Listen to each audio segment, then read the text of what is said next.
The wolfish cold grabbed him with a fierce grip as soon as he breathed in the prickly air. The cold made his bones ache as if his body was being turned inside out. And yet he continued to run, obeying the simplest feeling, the first to arise on earth: fear. The fear of death drove him forward through the deep snow. Fear made him forget about his weakness, about his wounds, about the fact that his heart was about to burst in his chest. There was no time to think about what was happening around him. The world had become incredibly narrow, and yet he felt more alive than ever. What whistled past, causing the fugitive to shrink, and then he felt a hive of bees sting him in one spot.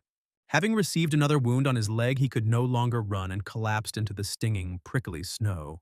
The pursuer's voice could already be heard nearby.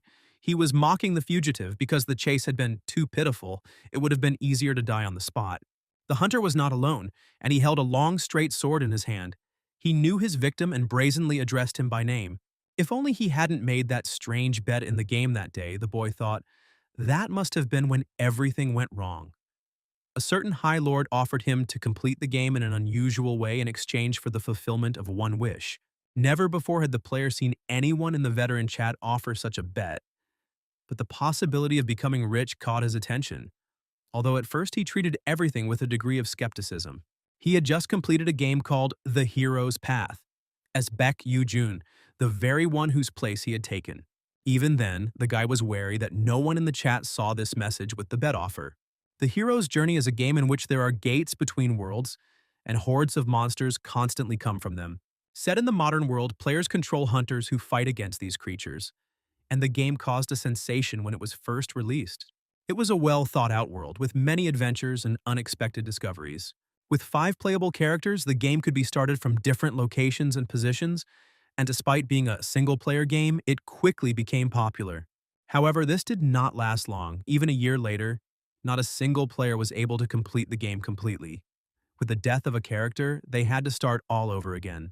Because the game was so fiendishly difficult and constantly humiliated weak, spineless players, only 0.1% were able to achieve anything in it. Moreover, in the world, only one user managed to complete the game as Baek Yu-jun, because it was even more difficult to play as him. And now, this guy was sitting in front of the monitor, thinking about how else to entertain himself. He wasn't very concerned about the fact of achievement itself. Due to the aggressive difficulty policy towards players, the number of users was rapidly decreasing, and now there was only one veteran left in the chat. He already thought that everyone had gone to another chat. When the High Lord appeared, he was surprised that there was still someone in the chat, although he thought that he had kicked everyone out. The High Lord ignored all extraneous questions and suddenly proposed a bet. Who doesn't dream of becoming rich and beautiful? The player laughed thoughtfully, but in such deals with the devil, there were always hidden conditions. So he asked what would happen if he lost. The High Lord asked if he had completed the game with all the characters, and the guy almost admitted that he had, but changed his mind at the last moment because he didn't want anyone to report it on social media before he did. So the veteran lied that he hadn't finished the game for Baek Yu-jun yet, and accepted the bet under these circumstances. At that moment, the world before his eyes shook. My head was spinning as if after a student party, and it became difficult to breathe. This is no longer a game, now it is reality. He chose it himself. He read the frightening inscription on the monitor. As soon as he came to his senses, the world seemed to burst into his consciousness with its terrible realism. The guy felt genuine horror and was completely confused. He was completely alone in the snowy forest, without any warm clothes, with no idea where he was or where he should go. A cold, piercing wind ruffled his long hair, which he never had. It soon became clear that he was not alone, and that there were other people in the forest, but this did not bode well. They were dressed in strange costumes in the ancient Eastern style. Their leader first called Baek Yu-jun Lord. Shin Woo-hyun, an experienced veteran, immediately recognized the character from the game and thought that he was just delirious since he saw him in front of him. It was very strange to see a character from a game that looked like a real person, but Shin Woo-hyun immediately confirmed that it was him, his teacher. And today they have a special training session, the teacher said, in a soft, ingratiating voice. The veteran read all these words many times from the monitor screen. The lines and intonation did not change at all. This training promised to be more severe than all the previous ones, Shin Woo-hyun said ominously. All because his older brother wanted him dead. Something whistled past and the boy felt a blow on his hand. A second later, the pain of the blow hit him, and he grabbed his arm, feeling the warm, sticky liquid that quickly soaked his torn shirt. The blow was aimed at his heart, but Yujun managed to dodge it. Even though he was physically very weak, the blood of the holy sword still pulsed through his veins, but as long as he lived, he could not be anything other than a disgrace to his clan, the teacher declared and swung his sword. This death is for his own good, as teacher Shin Hyun promised to do it quickly. This was not a dream or a game, the guy quickly realized. Everything was happening for real. Everything was real. There was no time for doubts. If he didn't do anything, he would definitely die. First, he caught his breath and glanced at his wound. It was burning like fire, as if someone had applied a hot coal to it. Now the last words he saw on the monitor and everything else finally made sense. They were in the scene where Shin Woo-hyun was chasing him, which means he is now Baek Yoo-jun. The investigation could be left for later. Now it was important to survive, and the guy concentrated. He had played this game many times, so he had a plan. More than once he tried to play as this hero, accepting the challenge of the game. The plan was simple: run as fast as he could, which he did, not wanting to become easy prey.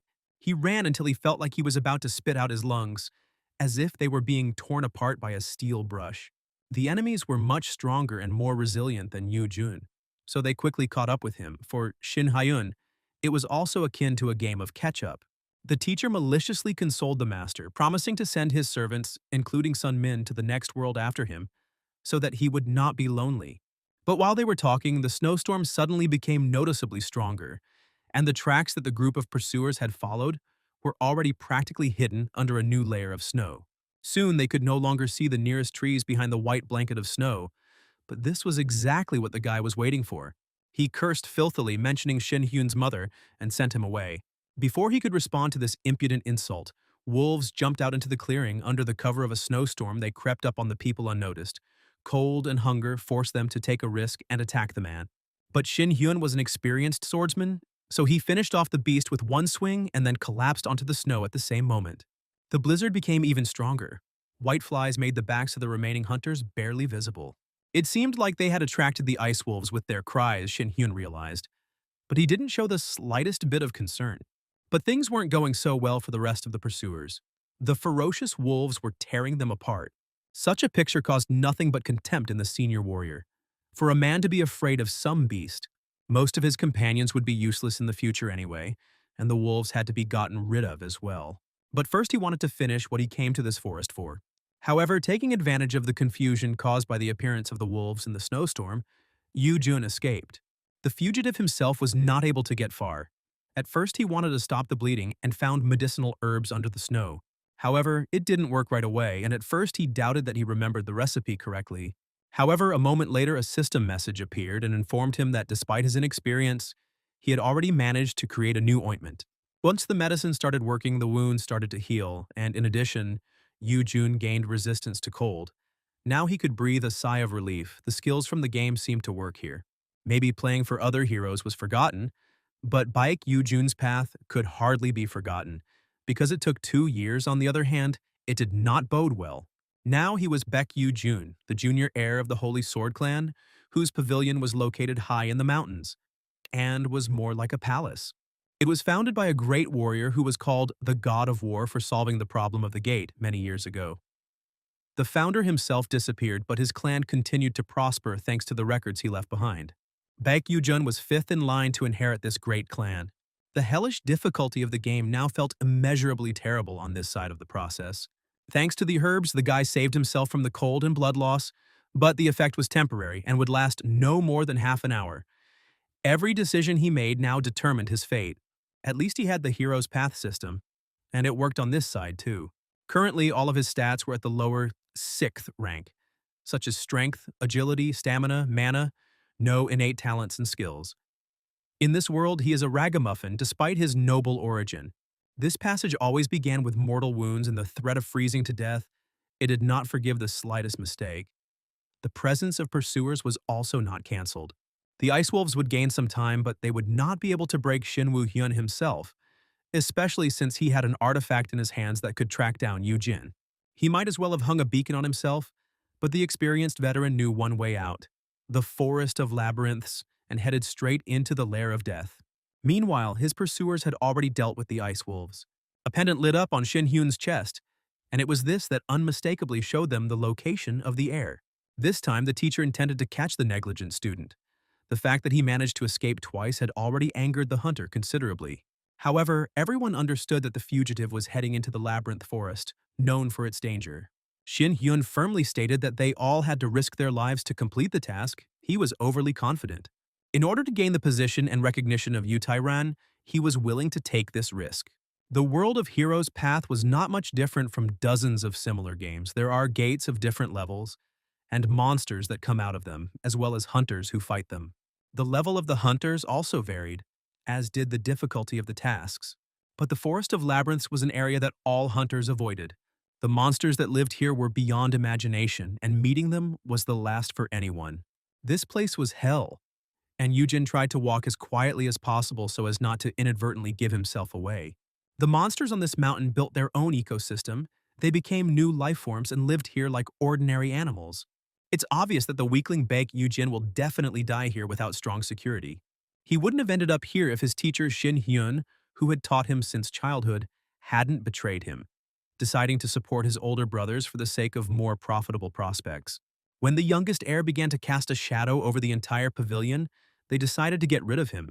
The teacher brought Baek Yujin to the mountain, and this is where the hero's journey begins. The player must survive on these dangerous slopes, knowing nothing about its inhabitants.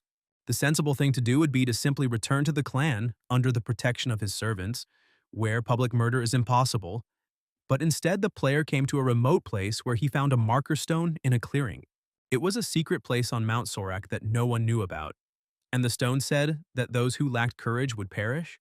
Those who did not have an icy composure and a broad outlook on the world must leave or perish. The warriors accompanying Shin Hyun became worried. Many had entered this labyrinth, no one had returned, so they understood what awaited them at the top. However, the squad still needed to prove the death of the youngest heir, and they couldn't just return, especially since Ran gave them an artifact with which they could return without getting lost on the misty slopes of the mountain. There was just one thing that was bothering Shin Hyun. He didn't understand when Yujun had become so desperately bold. As if he suddenly became a different person, his actions did not resemble a panicked flight. It was a competent retreat, according to an implicit plan. Shin Hyun saw that the fugitive was moving deeper into the labyrinth and realized that he needed to hurry.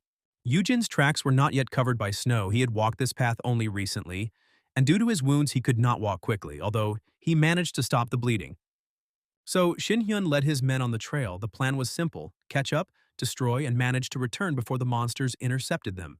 However, they soon discovered that it was difficult to navigate in this forest. It was not for nothing that it was called a labyrinth, and they could no longer understand where the way back was. Shin Hyun impatiently reminded them where they were. One of the warriors did not immediately understand what he was talking about until she tripped over a root, as she first thought. At that moment, they ran past a body, some poor guy who had died here, and his body had still not decomposed due to the cold. Such was the Forest of Labyrinths, said their leader. It was impossible to tell for sure whether they were going in circles or on the right path. Many had wandered here dozens of times before they simply ran out of strength. Such was the nature of the labyrinth. Shin Hyun ordered his men to remain vigilant and not to fall behind, if they did not want to get lost and wander here for eternity. It was hard for Yujun. He was overcoming pain that he had never felt. The game never conveyed the feelings that the character actually experienced. It's one thing to sit in a comfortable chair and press a button sending the hero forward. It's another thing to do it yourself. Even though the guy knew what to do, he instinctively felt that he could actually die here. The bet the High Lord offered him was truly a deal with the devil. No one warned about this. However, one thing cannot be taken away, even though he was deceived. He made this choice himself. There was no one to complain to. Now it was already the past, and these thoughts could not help in the present. Besides, the guy himself lied about not having completed the game for this character yet. So he trudged along at the limit of his strength and capabilities, stubbornly pushing himself forward through the deep snow. "Well, I found it," said the guy and sighed with relief. The forest ended in a sharp, rocky cliff, which was the end of the labyrinth. When the guy first came to this place, he fell into despair because it was a dead end. The rocks were too steep and slippery to go down. He thought he wasted his time, but then he figured out the logic of this level. All that needed to be done now was to maintain utmost concentration. And when the guy turned around, he saw his pursuers behind him. He had slightly overtaken them, and now they were blocking the only visible path of retreat. Shin Hyun still looked smug and grinned evilly.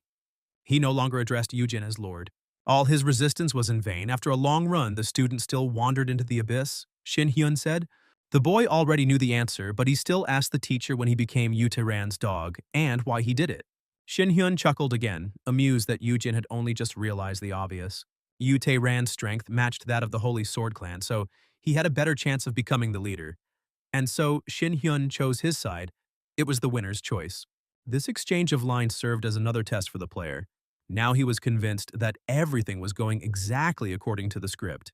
Once everything became clear, there was no more time to waste, and Yujin took a step towards the abyss. But before he could move, his legs gave out, and the snow beneath him turned red. Because of the cold, he did not feel how the wounds opened again. What was more terrible now was not even the cold, but the loss of blood, he realized with horror. Shin Hyun snorted in disdain again. He didn't want Yujin to die before he was dealt the final blow. He spoke again of some imaginary mercy, a quick and painless death, and his sword filled with a blue aura. Yujin thanked him for such kindness and stood up again. The artifact on his neck is disposable, the guy suddenly said, which stunned his pursuer. Now they had switched places, and Yujin was mocking his enemy because he had lured him into a forest from which there was no escape. In a rage, Shin Hyun released a wave of kui that quickly cut through the space between them. But the blow whistled past, leaving only a glancing wound, so Yujin took an eagle's leap of faith. He took one last look at the bright sun that blinded his eyes and turned into the darkness. No one could survive falling from such a height, said one of Shin Hyun's warriors. Because of this, they lost the opportunity to prove the target's death, and it was unknown whether Yu Tae-ran would believe them, but now they had to return anyway. However, when Shin Hyun looked at the medallion with the pattern that showed the way, it did not show the necessary signs of work. An uneasy feeling swirled like an octopus in the traitor teacher's stomach. And then he realized that perhaps Yujin was telling the truth. At that very moment, local monsters poured out of the dense forest to feast on the lost travelers. Meanwhile, Yujin did not die as they thought. His fall activated the magic hidden in the narrow rift. And at that very moment, he reached the day, remaining completely unharmed. Due to his severe injuries, Yujin could barely move when an artifact, a manuscript sparkling with light and warmth, appeared before him. With his last strength, the guy reached for her and fell, thinking that he had to recover as quickly as possible. Through the veil of weakness, he saw the system's message. The Book of the God of War recognized as worthy. Only a person with zero talent, just like Yujin himself, could use it, so an unknown force lifted him off the ground when it entered his body. Then, through the blood of the God of War sleeping within him, an awakening occurred and the entire cave was illuminated with a bright light. The Holy Sword who wrote this book knew that one day a descendant would find it. During his life, he tried to preserve all the martial arts techniques in books. Even after his death, this manuscript continued to collect information about new martial arts that were appearing in the world. The ancestor asked to use them for good, peace, friendship, chewing gum. And Yujin, who had a fresh face, sincerely promised that he would bring only justice and goodness to the world, and all his actions would be honest, because he himself decided so. Now with the receipt of a rich inheritance and you thought there is another way to success, don't think about it. The guy has mastered the heavenly physique, which is automatically improved due to his features. All characteristics immediately increased to the 3rd level. Only the heavenly physique, which became a special feature, immediately had the highest rank. Yujin quickly recovered from his wounds. All the magic of the main character's cheats worked perfectly. There were no normal levels in the hero's journey. Instead, you could increase your strength through hard work, if you know what I mean. And that's not an easy task, because grinding is the most boring gameplay in the world. Yujin's path was the most difficult in the game, and everyone knew about his extreme cruelty, but with the main character's cheats, it was all quite passable.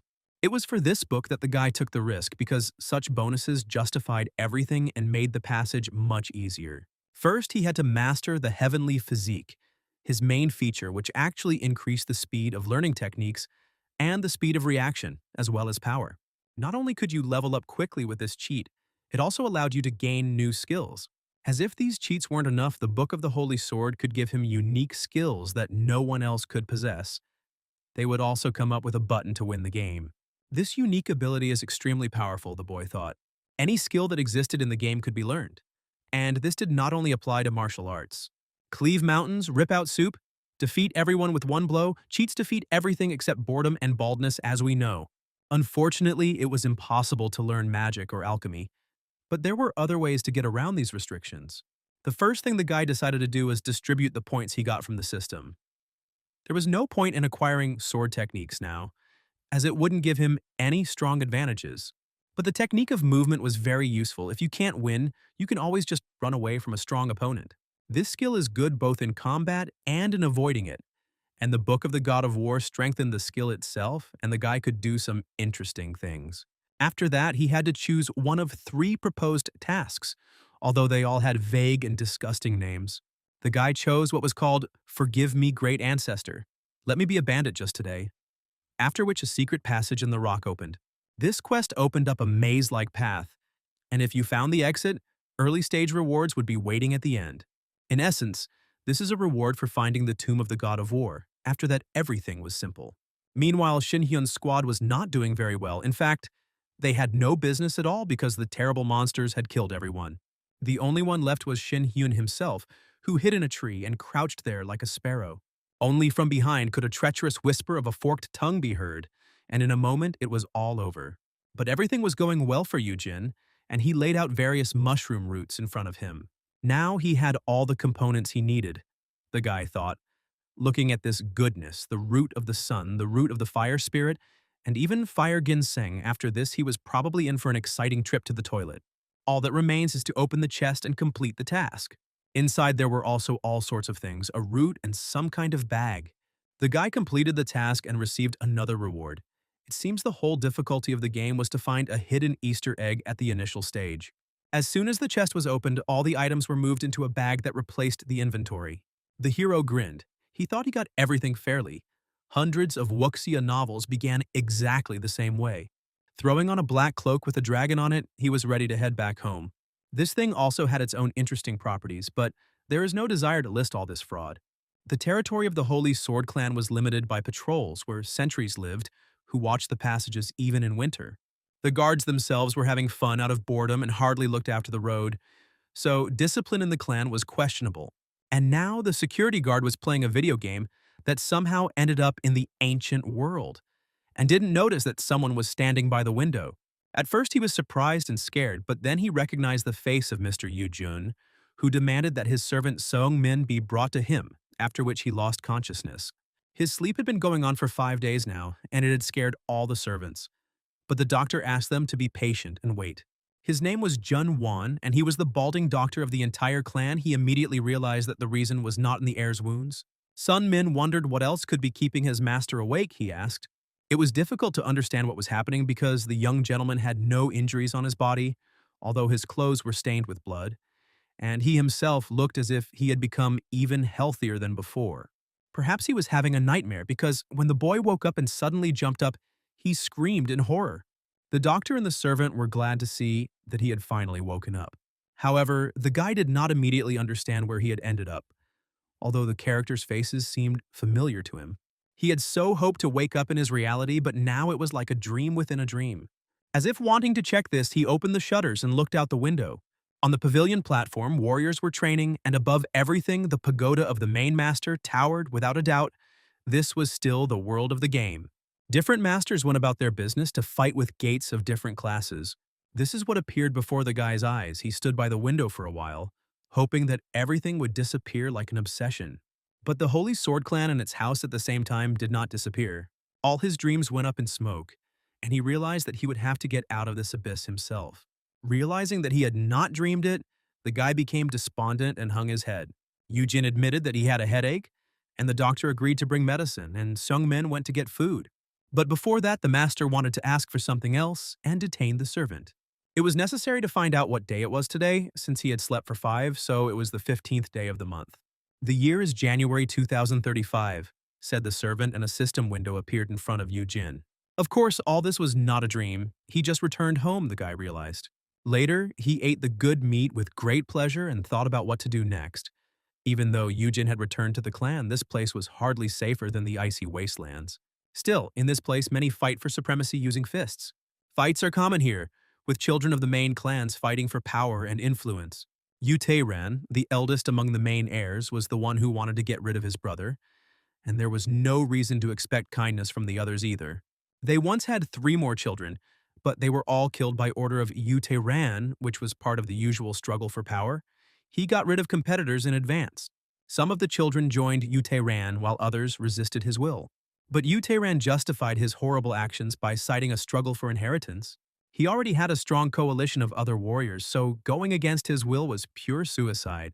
Ran sought absolute power over the entire clan and was the main threat to Yujin. The date matched the one in the game, the guy thought after finishing his meal. In 2 years, Ran will become a patriarch. And if their issue is not resolved by that time, Ran will do everything to remove the obstacle.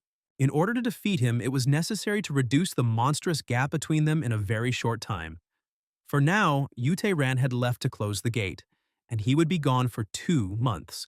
During this time, it was necessary to become as strong as possible, so the hero immediately rose to his feet. Only by becoming stronger could he hope that the clan would recognize him. Yujin stopped at the hall of the great physician, who was one of the great teachers. When he went inside, he saw the master at work, grinding herbs in a mortar. Yujin apologized for disturbing him. He came here to quickly increase his strength, to get doping, in other words, violating all the agreements of sports organizations. And for this, he decided to first become a student of this herbalist, observing his work. At first, the doctor did not understand his request. It seemed so surprising to him. Yujin admitted that he is worried about his current condition. Ju-won was a doctor who served the previous head of the clan. He not only loved his job, but also had extraordinary talent. The healer did not participate in the struggle for the position of clan leader. He was most concerned with collecting herbs and producing medicine, and until now he did not have an apprentice. Ju-won probably could have found a student if he wanted to, but he had his own reasons. The problem was that no one considered herbalism to be something worthy in a world where strength was everything. As a result, even after many years of living in the clan, Ju-won still did not have a successor. However, with his help, Yujin could obtain the medicine, a magical elixir that could help him become stronger. This required the skill of a pharmacist. Ju-won told the guy that he was busy now. Creating the medicine took him a lot of time. He politely stated that he had become less agile with age, but Yujin did not object. The doctor asked the boy if he was interested in his art, but asked him not to give the old man any extra hope. But Yujin, with his eyes shining and full of genuine enthusiasm, declared his intentions to study with the herbalist. Yujin had already learned some things from books, he told the doctor, because he couldn't claim to have seen them in the game. By the smell, he quickly identified the names of the herbs the old man was mixing: peacegrass, sleepy flower. And by the smell, he assumed that the potion he creates helps to reduce mental pain and restore mental balance. Apparently, the guy played on other systems, far gone into the future, which transmitted smells. In order to gain Ju-won's trust, he decided to show him his skills first, and it worked. The old man was very surprised. Then Yujin said that he had obtained and consumed the herbs himself, which is why he remembered the smell. But there was another smell in the potion, the screaming grass, which was poisonous. And upon hearing this, the master was amazed and agreed with the guy. And he explained that if you burn these herbs and then remove the poison, they help restore energy. For the first time, he looked at the young master with a different look, realizing that talent did not belong to martial arts at all. But at least he can save people, Ju-won thought regretfully. The trouble was that the young master was the heir of the Holy Sword clan. Yujin had previously told the master how he had gotten into a serious condition. According to his version, he had gone for a walk in the forest, got lost, and was attacked by monsters. It is obvious that Ju-won, who remained neutral, did not even suspect that an attempt had been made on the heir's life. Thanks to this incident, Yujin understood the meaning of medicinal herbs, but the boy immediately complained that he would not be able to study them properly. The trick worked, and Ju-won offered to become his student, and he himself really wanted it. Then the guy pretended that he hadn't thought about it at all and was genuinely surprised. He did not immediately agree, expressing concern to the doctor, but the latter said that he was completely free to do so. For the sake of teaching the young master, he was even ready to put aside his personal affairs and experiments. Of course, it would be too late to teach him from the very beginning, and first, Ju-won wanted to understand how much his first student knew. Their conversation went in the right direction and brought a lot of pleasure and benefit to both of them. Now the system counted him as an apprentice to a doctor, and the boy had to show more skills to gain special knowledge. It was a kind of test, and Yujin expected to learn the skill of preparing oriental medicines in a few visits. He had done it hundreds of times in the game, so he was familiar with the basic principles. At least the doctor could be trusted, since he was not at all interested in power. Besides this, Sun Min was also in an unpayable debt to the doctor for curing his family, but the guy himself had no talent for martial arts, so he remained an ordinary servant. These people could be relied upon to never betray him, and that was enough. Yujin then began to think about how to spend his skill points given as a reward to get rid of his bony body. The system suggested that he run for 5 hours. There was no doubt that suffering awaited him in the future. He had to pay for his incredible luck. Sun Min was surprised when he heard from his master about training. But Yujin wasn't joking. He actually changed his shoes to ones comfortable for running and told the servant to stay at home. This was quite unexpected because he had not shown any interest in hard training before. But Baek Yujin held on to the memories of his past humiliations, his first self. The Holy Sword Clan is a beast kingdom where the strongest survives, and even if you are a noble heir, you are not exempt from this logic. Moreover, you are forced to follow it more than others. Ever since he was a child, Yujin was too kind. Not only did he not have the strength or talent for martial arts, but he was also a wimp by nature. That's why, from childhood, they looked at him as a piece of trash, and were even more surprised when they noticed the guy on the training ground. Even the newcomers didn't perceive him as a serious fighter and mocked him, their current attitude being a consequence of the stereotype that had formed around Yujin. If he were the elder, he would have renounced such a negligent heir himself, so as not to cast a shadow on the entire clan. Yujin would have lived an ordinary life, enjoying books somewhere in the wilderness. Thanks to his knowledge as a player, he was able to use the Qigong technique, which made the body lighter while running, and as he thought, it worked. But running for 5 hours using this technique turned out to be not such an easy task. Even with the bonuses from the system, Yujin's body was not impressive in terms of endurance, and his strength was about the same as a sparrow's. But soon on his last legs, Yujin still completed his training and took the first step to get rid of his bony body, earning 50 points. He suffered from dehydration and could barely feel his legs. They were numb from pain and fatigue. However, the result was better than expected.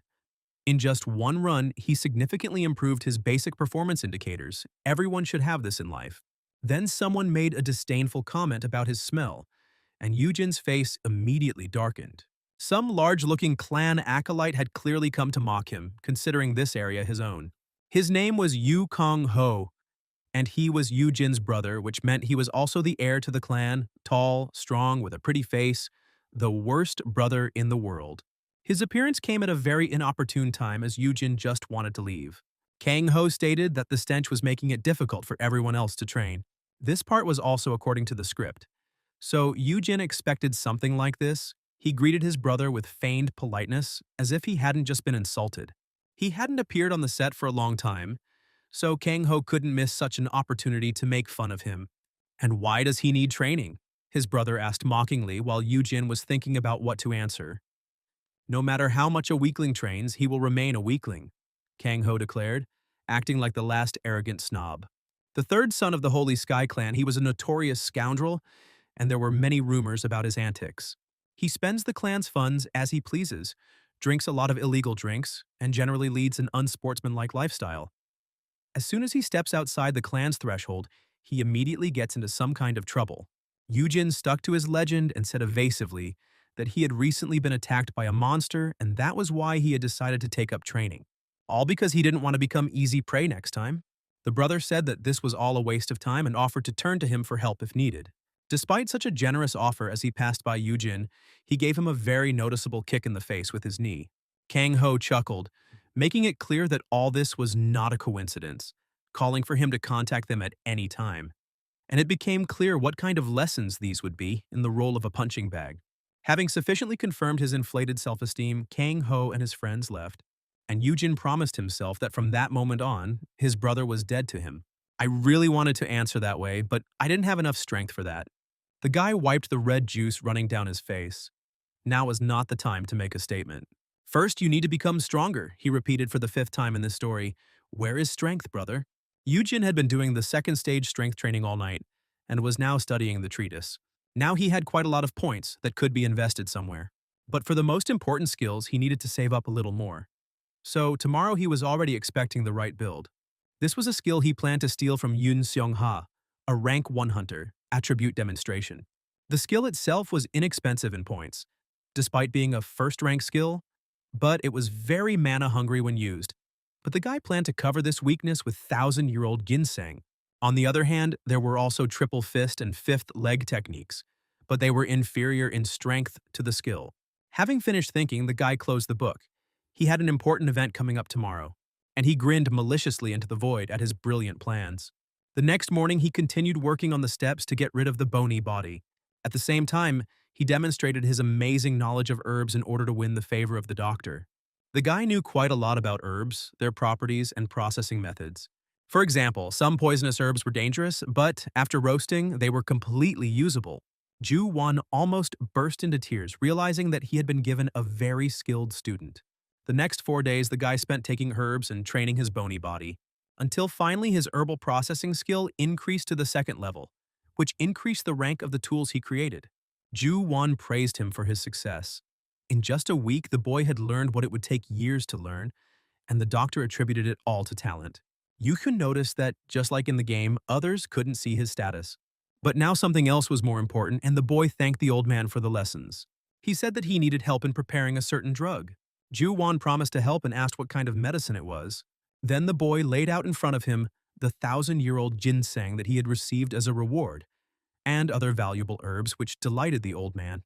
Ju Wan suddenly realized that the monsters attacked the guy for a reason in his story. Yujin asked for forgiveness. It was obvious that these events were connected, although the doctor did not know all the stories. But Ju Wan himself understood what a treasure the guy had grabbed. So in his place, he would have taken a risk too. Although the doctor had never held a thousand-year-old ginseng in his hands, he had no doubt that it was this one. Based on the energy that emanated from his body, Yujin wanted to make a doping agent from it that no commission would detect. He wanted to create a medicine that would bring his yang energy to its peak and overpower the power of ginseng. So he was ready to eat this root right now. Ju Wan nodded in understanding.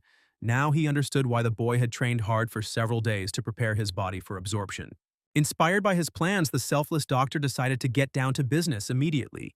Together with his rank 2 skill and the help of the healer, the processing effect was strengthened, and they worked until late at night to get everything done. As a result, the most powerful young energy pill was created. There was ginseng nearby. The two remedies were supposed to balance each other. Ju Wan said that he would be there if help was needed. He promised to oversee the entire process. Yujin then grabbed the yang pill and swallowed it. It felt like swallowing hot gold. From this burning sensation, he even rose into the air, perhaps on a jet stream from below. The guy's eyes also filled with fire. He groaned as if he was severely constipated. The yang energy was slow to spread evenly throughout the body, so I had to endure it. Once the yang power began to circulate in every cell, Yujun swallowed the ginseng and began to mix the powers. He flew even higher, as if performing an exorcism, and screamed, causing the doctor to become worried. Ju Wan was already thinking about calling the master for help to stop the process. But at that very moment, the guy applied advanced agricultural technology and began to balance the forces. But this technique was not like the ones used by the Holy Sword Clan. The triple mind technique was sad and pitiful in its essence, but it could teach one how to use internal kuai energy. At some point, the storm subsided and the flow of power became calm and harmonious. Ju Wan watched the process in amazement because he thought it was impossible. The miracle is that the guy's body accepted the ginseng, and he was also able to use the cultivation technique. Yujin's face smoothed out and the pain and intestinal blockage went away. Now he went out for a walk and got some fresh night air before leaving. Master Ju Wan asked him where the guy got the cultivation technique. The guy answered evasively that he had simply repeated someone else's performance. Still, he couldn't reveal his knowledge and talents too much, so that it wouldn't cause problems. When he came to the center of the site, he found the place suitable. And again, I called up the status window to assess the changes that had occurred. If you're interested, pause and read this crazy list of cheats. The mana rank immediately jumped to the second, and the bonuses from the elixirs also had an effect. Yujin then decided to use the attribute demonstration skill that the Swordmaster had created in order to put excess mana into the sword, and was something like an aura, merging strength and mana into itself.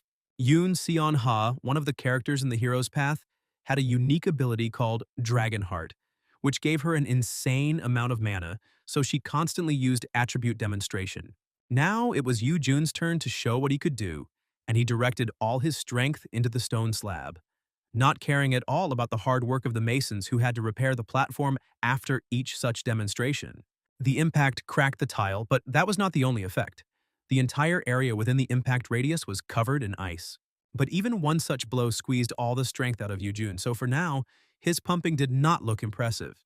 However, he didn't expect much from himself. Yun Song-ha could use this skill constantly because of the dragon's heart. Yujun used it by eating ginseng root. When he got up, he thought that Song-ha was somewhere in the US, and I decided that it would be great to meet her somewhere in America. In the morning, Sung-min served the master breakfast. He hadn't slept much lately because Yujin had started waking up early. After leaving the bedroom, the guy asked what the clan was doing today. On Sundays, everyone usually did training since it was a day off. As usual, Seung-min declined the offer to join since the last time the gentleman attended a general training session was when he was a child. But the guy suddenly stunned him by saying that he would definitely go this time. "It's a clan member's duty," he said with a smile on his face. This change was extremely striking because as a child, Yujun declared that he never wanted to watch brutal fights again, which enraged the clan leader. But Yujun told them not to argue with him. They only had an hour left to prepare. At the appointed time, accompanied by a servant, he appeared on the site.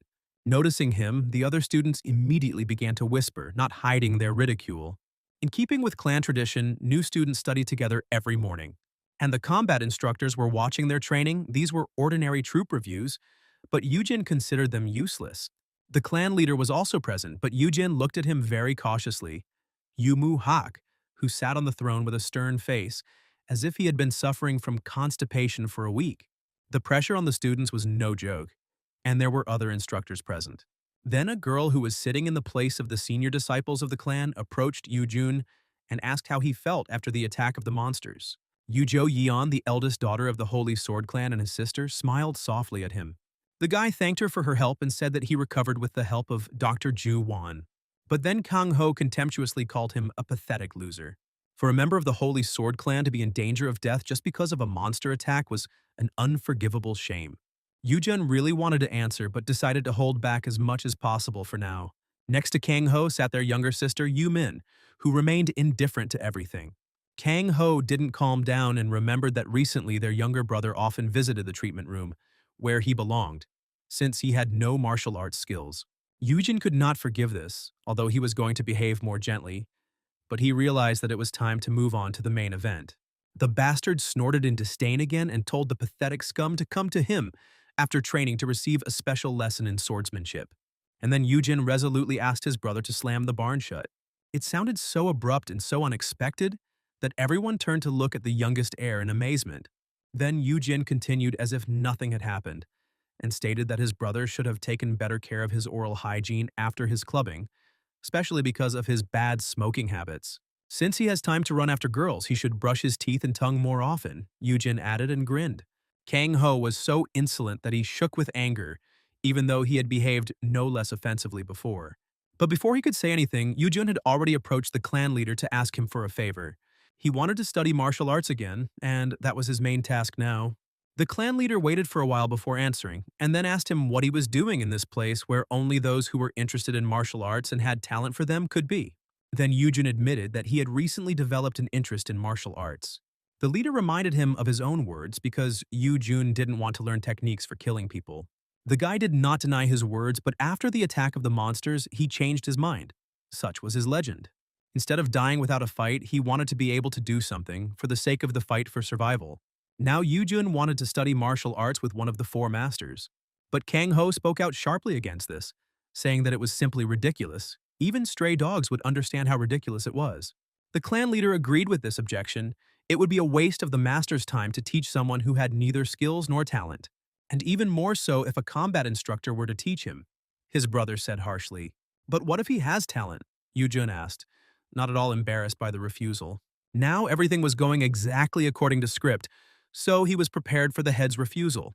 Now it was enough to simply prove that he had talent so that his brother would allow him to train with an instructor. The proof was very simple. He promised that exactly 1 week later, he would defeat his brother Kang Ho in a training duel. Kang Ho made a face as if a swamp frog had just croaked in front of him about its greatness. Even for a joke, this was too much. So the brother immediately became furious because he did not think that he would hear such heresy from a brat who was not a cannon shot away from the world of martial arts. But in this matter, the clan head was the one who decided everything. So Yujin turned to him. He didn't object, but warned that this would be the last chance. Failure meant expulsion from the clan. The stakes were in keeping with the guy's level of challenge and audacity, but he agreed, since he wasn't going to lose anyway. Later, Yujun began to prepare. He stood on the platform in front of some pillar. He had only a week to defeat his brother, and if he did, he would be able to learn from one of the four instructors. The boy pressed his energy onto the pole. For a guy with a system, this meant learning a top-notch skill for free. In front of him stood a mana scarecrow. It absorbed a certain amount of the user's mana, although it could not attack or defend itself. With this training, Yujin hoped to finish off Kang Ho. The younger students, as always, chatted and laughed at the hero because they didn't know that he had already turned on the cheater mode.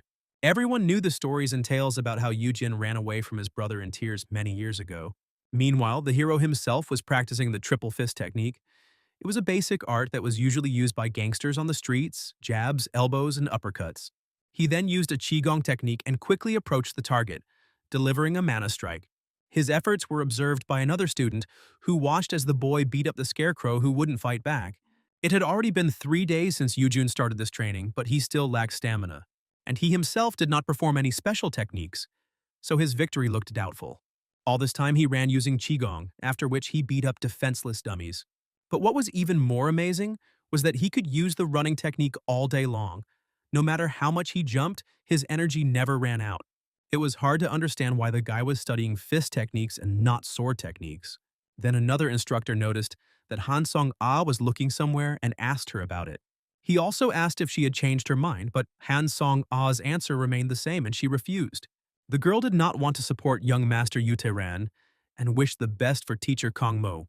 Yujun trained until he broke all the sports equipment, which would have caused an ordinary clan disciple to be flogged for a week. It's good that these guys don't fight back. The guy liked this type of training.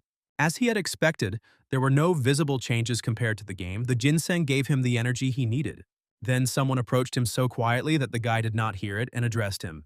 He knew this character. Han Song-ah handed him a handkerchief and asked him how he was feeling. The clan was a rather strict hierarchical society, like a pyramid. The head teacher and other instructors placed their bets on one of the heirs, and thus competed with each other for power and influence. Obviously, the more support you have, the more advantages you have, so there is a real power struggle here, full of intrigue. However, some professionals in their field preferred to remain neutral and just do their job, and Han Song-ah was one of them. In fact, she was interested in how he thought he would deal with Kang Ho, since he had been trained by the senior teacher for a long time, so the upcoming fight could affect his authority as well. But the guy didn't care, although he understood Han Song-ah's skepticism. From her point of view, he would still lose. The girl tried to justify herself, but Yujun didn't object. He himself would have asked the same thing in her place. Only a fool would request a sparring match without a reason and a solid basis that he could win. Han Song-ah was once again surprised that the boy relied so heavily on his fist technique. She asked out of pure curiosity about martial arts. Ironically, most of the members of the Holy Sword clan showed no interest in the sword. But Han Song-ah was different. She was interested in different approaches to become stronger. She didn't hesitate to even use magic. Because of her position as a teacher, she could not admit it right away and was cautious. So now it was clear why she showed such interest in the heir who decided to use fist fighting. After all, in the Holy Sword clan, it was customary to use a sword. Then Yujun thoughtfully asked who decided that there was only one way. In the past, the founder of the God of War clan used fists, spears, bows, and also wrestling techniques. Stopping at the sword means limiting himself. Han Song-ah didn't know what to say right away. And then the guy said that he didn't intend to adhere to stupid restrictions and wanted to use everything that would help him become stronger. Well, you get the idea. Few knew the reasons why the God of War retained knowledge only about the sword, and he never appeared in person in the game either. Han Song-ah nodded in acceptance of this answer. Since the boy was not bound by the restrictions of his mentors, he could think freely. And then the girl teacher offered him her help, although she did not consider herself ideal. This was exactly what Yujun was waiting for, because he knew about the girl's curiosity. She had to understand that everyone in the clan despised him, and if she took on teaching him, it would affect her too. Han Song-ah didn't care much about such trifles. She herself felt like an outcast in the clan. Since they are both looked down upon, her help will not change anything anyway, the teacher said. Other teachers would have turned him down even if he asked for help, but Han Song-ah herself offered her support. Because she knew well what he was like, and she didn't care what other people thought. And besides, the girl was a talented teacher. That's why the guy immediately agreed and said that it was a great joy for him. Han Song-ah had the potential to become a magic swordsman. She was good at mana management, so it would be useful for her to learn circulation techniques. As soon as the boy agreed to study with her, the girl told him in a chilling voice to stay there. The boy thought that they would start tomorrow, especially since he had already spent the whole day here, but the new teacher told him not to chatter like a weakling. He had already forgotten about her character. The girl sternly asked him how he was going to defeat a dangerous opponent with such an attitude. During her training, the sweet girl became a completely different person. In the morning, the training that lasted until midnight continued. Han Song-ah began teaching him a slightly modified clan technique, and first she needed to inject some mana into his body. As soon as she touched the guy, she immediately realized that the size of his dantian was impressive, and it became clear how he managed to run for so long with the Qigong technique. Moreover, she felt how well balanced the energy was in his body, as if it was given to him by the heavens. Concentrating, Yu-jun quickly understood how to control energy using her method.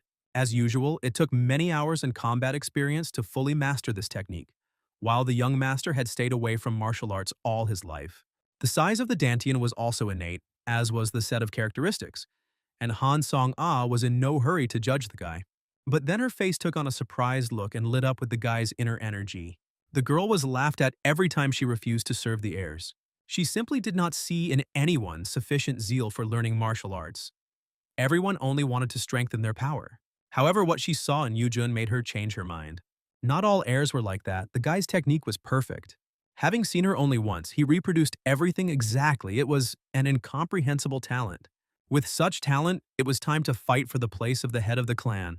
Moreover, the guy had interesting views that did not limit the study of martial arts to the old techniques of the clan. He thought that such conservatism was stupid. And in Han Song-ah's mind, there was hope that with such a clan leader, their foundations could change. She still remained neutral, but her help now had another motive. The guy still had a long way to go. In the meantime, he lay on the bed and smiled contentedly, looking at his status. Since he had once again received a free skill, it was a great excuse to laze around.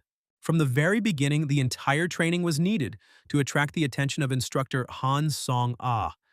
The guy specifically spoke on topics that interested her, and he was absolutely sure that she would appreciate his great talent. Once all the conditions were met, Han Song-ah passed on two skills to him, one of them being the mind-soaring technique. It increased the amount of accumulated mana, which is never a bad thing. In the game, even if all the conditions of this girl's interest were met, without talent she would never approach him. However, in this incarnation, he has the divine cheats of the god of war, and no one would pass by such a genius. This is how the heir spent his time alone, reveling in his exceptionalism. There was only one day left until that sparring match, but the students looked with concern at the guy who seemed to have decided to exhaust himself before the fight. Under the instructions of the new teacher, he was constantly running, and she did not give him a break. Everyone noticed that Yu-jun was really trying and not slacking off like before. What surprised them even more was that Han Song-ah had never been such a strict mentor before. Closer to sunset, she told the guy to get a good rest. What they had done should be enough for tomorrow's fight. With dark circles under his eyes, the boy thanked her for her help. Han Song-ah was surprised that he had gone through all the training these days without a single complaint. And the guy said that it was all thanks to his enthusiasm. He wouldn't have been able to do it on his own. So Yu-jun asked her to continue to guide him in order to better understand the mind and Qigong techniques that had been passed on to him recently. But did he really have to work on that much? Han Song-ah wondered. After all, the first time she showed him the technique of the mind, he repeated it exactly. Despite this, the guy claimed that he had no talent. Here, their training was interrupted by noise. Kang Ho, apparently tired of waiting for the appointed time, entered the door, first knocking so that it flew off its hinges. It seems that in this clan, no one respected the work of ordinary workers. He was terribly angry at Yu-jun and cursed him filthily. Before he was hit, Yu-jun asked the teacher not to interfere. Kang Ho grabbed his brother by the shirt and began to shake him, asking why he was making fun of him.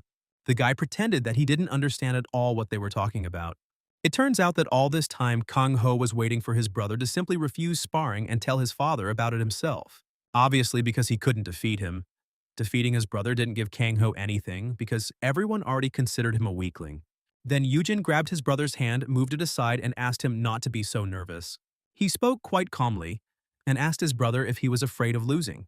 Since their father had approved this fight, neither of them could refuse it, he said, not letting go of Kang Ho's hand. That strange, suffering expression was once again imprinted on the brother's stupid face, as if he, like his father, suffered from chronic constipation. But in the end, Kang Ho laughed and wished the younger one goodbye. Now he had no doubt about what he had to do with him. The next day, the instructors had already gathered at the pagoda to watch the fight. Even the sisters came to watch the brothers' showdown. Kang Ho arrived early and was already warming up. He couldn't wait to smear the younger one against the wall. Father was also not there yet. The main teachers of the clan stood next to his place. They all supported Ran, so they didn't care much about this fight, but they were obliged to come here according to the clan's traditions. The one Yujo-yeon wanted to recruit was Instructor Ja-yeon. It's so cool how all the names are so similar. A little later, Yujun himself appeared in the company of his new mentor Han Song-ah, and this change made everyone look in his direction. After all, this instructor usually maintained his authority, but now two outcasts had gathered together. The guy looked at the sky. It was quite cold. Unfortunately, the clan's walls couldn't hold it back. He looked at his teacher and asked what she thought about it. But the teacher did not answer right away, although she was worried about him. Although she did not think that he would lose because she had seen his training. Kang Ho was known for his brutality. Even if the guy won, he could come out of the fight crippled. She was worried about him as if she had become an official teacher, and Yujun noticed this. The girl became embarrassed and immediately cut off the conversation because the head of the clan had arrived. It was time to get ready, and looking at his brother, Yujun remembered that since childhood, he loved to wander around different places. One day he ran into a monster there, which seriously injured his right hand. They said it was barely possible to heal it. The guy handed over his fashionable robe to the teacher. He didn't just remember this incident. Moreover, I received a task from the system to teach my brother a lesson in order to get 300 points. The head of the clan took his place of honor, which meant that the battle could begin. The judge stepped forward and called the participants to the center of the court. In this fight, Yujin was going to use thick leather gloves. Maybe he borrowed them from a biker friend. And Kang Ho held a wooden sword in his hands and he was terribly angry. But this was only to Yujun's advantage, since an emotional opponent is easier to control. Biting his lip, he thought about how to quickly deal with his brother. His attitude was not at all in keeping with the sporting competition, but it was unlikely that anyone in the clan thought about the rules if they allowed doping during training. As soon as the gong sounded, Kang Ho charged forward with the sword technique of soaring into the sky. The fangs of the 5 dragons and vortexes of energy immediately rose up around him. The 5 whirlwinds were a great threat to those who did not practice martial arts. Yujin moved slowly. He didn't even try to dodge. And then he swung his hand, bringing his fist behind his back. In the distant past, he tried many options to overcome this moment in the game. And he even completely despaired, not knowing what to do to defeat Kang Ho. I had to come up with everything myself because there was no one to even ask. No one played for Yujun. So he sat at night and went through all the possible options. When suddenly an idea came to him, it was mean but it could work. The game had a fun mechanic, combining skills. Before the fight, the boy went to bed late, although Shungmin told him to rest. They wished each other good night, and the servant left. Yujun himself began to combine his skills, wondering where to start. The first of them, the skill of Earth Explosion and Tyler's Pain, caused a hail of fragments that flew towards the enemy. Kang Ho laughed at this skill, calling it stupid, but at the same moment he caught a fragment. But the shard was also joined by the attribute demonstration skill, so it became covered in ice and sharper than her. And there were still many more such shells flying, which forced Kang Ho to go on the defensive and cover himself with his hands. But taking the blow to his face wasn't his best idea. Yujun used the strike skill on him, a jump strike. As soon as he intercepted the hand in which his brother held the sword, his defeat was already predetermined. Yujun took advantage of Kang Ho's old injury and struck him in the elbow area, after which the brother fell to his knees, amazed at the difference in their strength. But he was not yet in complete despair, so Kang Ho tried to attack again. However, this attempt failed because Yujun managed to jump to the side using a qigong technique. Now he remembered his brother, his words about the fact that a fight with him was a disgrace. And after all, everything could have ended in a complete rout. At the same time, Yujin was not watered and scratched. Grabbing the sword with his left hand, Kang Ho, lisping through his broken mouth, told him to shut up. Yujun then asked his brother if he knew why his father turned a blind eye to all his antics. It was all because Kang Ho had a talent for humiliating others. But now, looking at him, it was hard to understand why his father valued his troublemaking son. Despite his wounds, Kang Ho still had some strength left and he rushed towards Yujun again with a moon slash. This strike couldn't be blocked with a bare hand, otherwise you could lose a limb, so Kang Ho chuckled. But Yujin filled his fist with mana and met that blow. And he managed to reflect this attack. All the energy of the blade was dissipated. Only the strong survive in the Holy Sword Clan. The strong hunt the weak, Yujun said and jumped into the sky. Now he combined the demonstration of attributes and the strike, once again destroying the site by flattening his brother on it in a thin layer.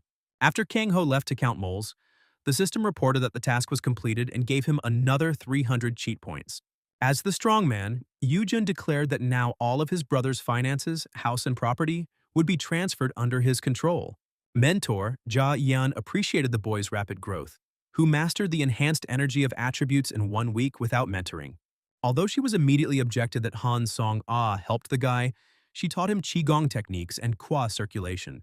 This means that no one taught him about fists and increased energy, although it sounded incredible. Only a genius could do something like this, but even he should have had the necessary talent from birth, Zhou Yan thought. The father tried to teach his youngest son from childhood, and perhaps it was not without reason. It seemed that the clan leader had made a mistake in abandoning his attempts, whether that was true or not. The leader himself looked tense as always.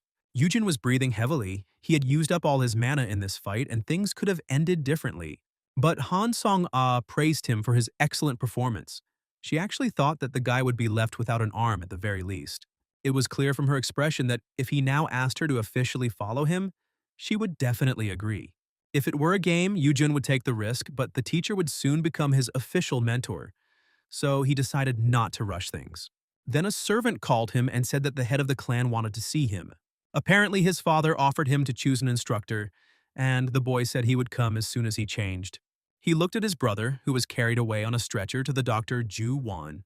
Now the bully brother's reputation will be ruined because he was defeated by the weakest heir, and he will be able to take more from him.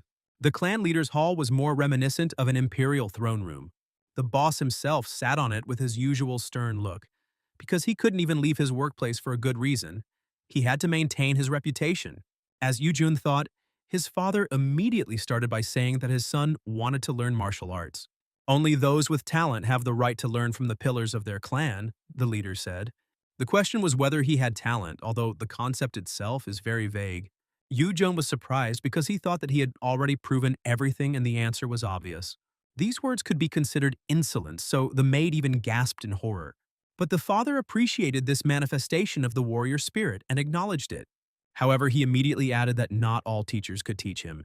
If the senior teacher refuses to accept him, the boy must understand this because the pillars cannot be under the control of successors. From the very beginning, Yujun knew that he could only choose one of them. Those pillars who had already chosen whom to support in the War of Successors immediately dropped away because it was unlikely that they would accept him as a disciple. To activate the next event, he only had one choice, and that was Ja Yuan. The strict instructor looked at him carefully and did not answer at first. Ja Yuan was the most experienced of the instructors and had served Yumu Hawk for many years, conducting many different studies to develop the clan's swordsmanship. Instead of the heirs fighting for power, she prefers to train young talents, putting all her efforts into perfecting the art of the sword. And among her students, some managed to become combat instructors, such as Han Song-a. Without a doubt, this woman had the most influence in the clan when it came to her contribution to the development of fencing and the life of the clan. The chief immediately asked the instructor what she thought about this. The other teachers looked skeptically at Yujun's wish because Ja Yon did not take heirs as students, and even Yu Tae-ran was only taught the basics. However, the teacher herself had a different opinion and said that she had to check something first. She approached Yujun and he didn't object, as he knew what kind of test would follow. Like an ambitious master who strives for perfection, she wanted to know how good his talent was and touched his shoulder. And then she immediately took her hand back, looking at the guy in amazement, saying only one word, flawlessly. The other pillars didn't immediately understand what she was talking about and asked what she meant. The physique and inner strength were impeccable, Ja Yun repeated. This surprised the teachers, although the eldest of them maintained a feigned indifference. Then the clan head asked her again what she intended to do. Ja Yeon recalled that she had refused all the heirs because she did not want to interfere in the clan's struggle in politics, and the leader respected this decision. However, this time she was ready to go against her principles and agreed to accept the boy as a student. Once the instructor was chosen, the clan leader told everyone except her to leave, but before that, Yujun wanted something else. He had one more request for his father, which he dared to express. The boy wanted to get permission from the clan leader to use the treasury. All the instructors looked closely at the young man because all his older brothers and sisters were quite free with the clan's money. However, Yoo-jun was like a handicapped child, receiving just enough support to keep from starving to death. If they now allow him to use the treasury, it means he will be recognized as a full-fledged heir. Yoo-jun used to get by without money. The main thing for him was that no one bothered him. But now everything has changed. There are too many requests for where to spend money. The father did not object and ordered that all the money be given to Kang-ho, the winner, thus saving a significant portion of the funds. He forbade Kang-ho from using the treasury until he learned his lesson, but his son squandered all the money anyway. When the maid protested that it was too cruel, the clan leader gave her a fierce look. So she immediately turned pale and lost the power of speech. She had to be given credit for such loyalty to her master, and perhaps his servants were also accustomed to enjoying Kang-ho's privileges. The clan leader sternly reminded everyone that Kang-ho had long neglected training and lived an idle life. He certainly had talent, which is why he was allowed to behave as he pleased. But after losing the fight miserably, there was nothing left in which Kang-ho was better than his younger brother, the leader said. "This is a clan of the strong. There is no place for weaklings here," he added. And that was the end of the discussion. Already at sunset, the clan leader met with Ja-yeon again and asked her about the condition of the youngest heir. She didn't immediately find what to answer. During her entire time as an instructor, she had trained hundreds of young men and women, but none of them had the talent of Yoo-jun. Certainly such talent could be compared to that of the clan leader himself. This change was astonishing, because the father had watched his son for many years and had not seen even a spark of such talent. Everyone already knew that Yoo-jun had recently lost consciousness from a monster attack. There was a possibility that something happened to him at that moment, Ja-yeon said. This was interesting, thought the clan leader, and smiled for the first time. Another variable has appeared in the conflict of successors. Meanwhile, Yoo-jun was busy recovering. He had 2 days to prepare before a new instructor would start training him. The Book of the God of War had been updated. At the second rank, it allowed one to learn not only regular skills, but also abilities. Traits are actually talents of the body, such as immunity to poisons or increased Uhai energy recovery. There were different perks that could be upgraded, and different events would only start if you got these features. There was still a month and a half left before Ran returned. Once he returned, Yoo-jin would become his target, so he needed to become stronger according to the reality of this world, the god of leveling thought. Before officially entering the clan society, Yoo-jun decided to first find out everything from his servant. There was an auction at the Somnium Bar in a week, and Yoo-jun wanted to know what kind of goods would be there. Journey of Heroes was a game where the story and environment changed every turn. Even if you followed the same path, things like the enemy base could appear in a different location. This meant that even the smallest actions could cause a butterfly effect. Since Yoo-jun was a game character, it was safer to send Sung-min to do small errands, especially since he didn't have any free time due to his training. When Yoo-jun saw the treasury available to him, he was stunned. Even the Imperial Treasury would envy such an amount of gold. Then he was given the clan's black card. Even though they lived on a mountain in the wilderness, far from civilization, their wealth was no small matter, considering the clan sold everything they got from the gate. And so it suddenly became clear that this was not the world of Wuxia, but a modern world in which people who are hunters live like monks in the mountains. Yoo-jun chuckled, because he asked his servant to bring this map. And it was Han Song-ah who brought it, which meant that from that day on, she was his official teacher. This meant that the girl would teach him alone, although the duties were more like secretarial. She was one of the most talented mentors and was needed by Yoo-jun, so he said with a smile on his face that it was an honor for him. Later, the boy took up his books again while shaggy snow fell outside the window. At first, he thought he could gain a couple of abilities by focusing on training. One of them was the stimulator, a feature that allowed it to withstand large, long-term loads and quickly restore energy. Third ran, it cost 300 points. Weaker than other abilities and expensive, but since the guy no longer received the effect of the 1,000-year-old ginseng, it would be useful to him. Ginseng gave him the ability to train day and night, but he couldn't rely on doping forever. Having decided on the feature, Yoo-jun decided to choose the skill right away. There were 2 ways to gain skills on the hero's journey. The first was training. Second, get skill books, where all the necessary information is stored. Only reading it grants a skill. The problem is that such books are rare, especially the high-ranking ones, which is exactly what Yoo-jun needed. That is why training became a more popular and reliable method.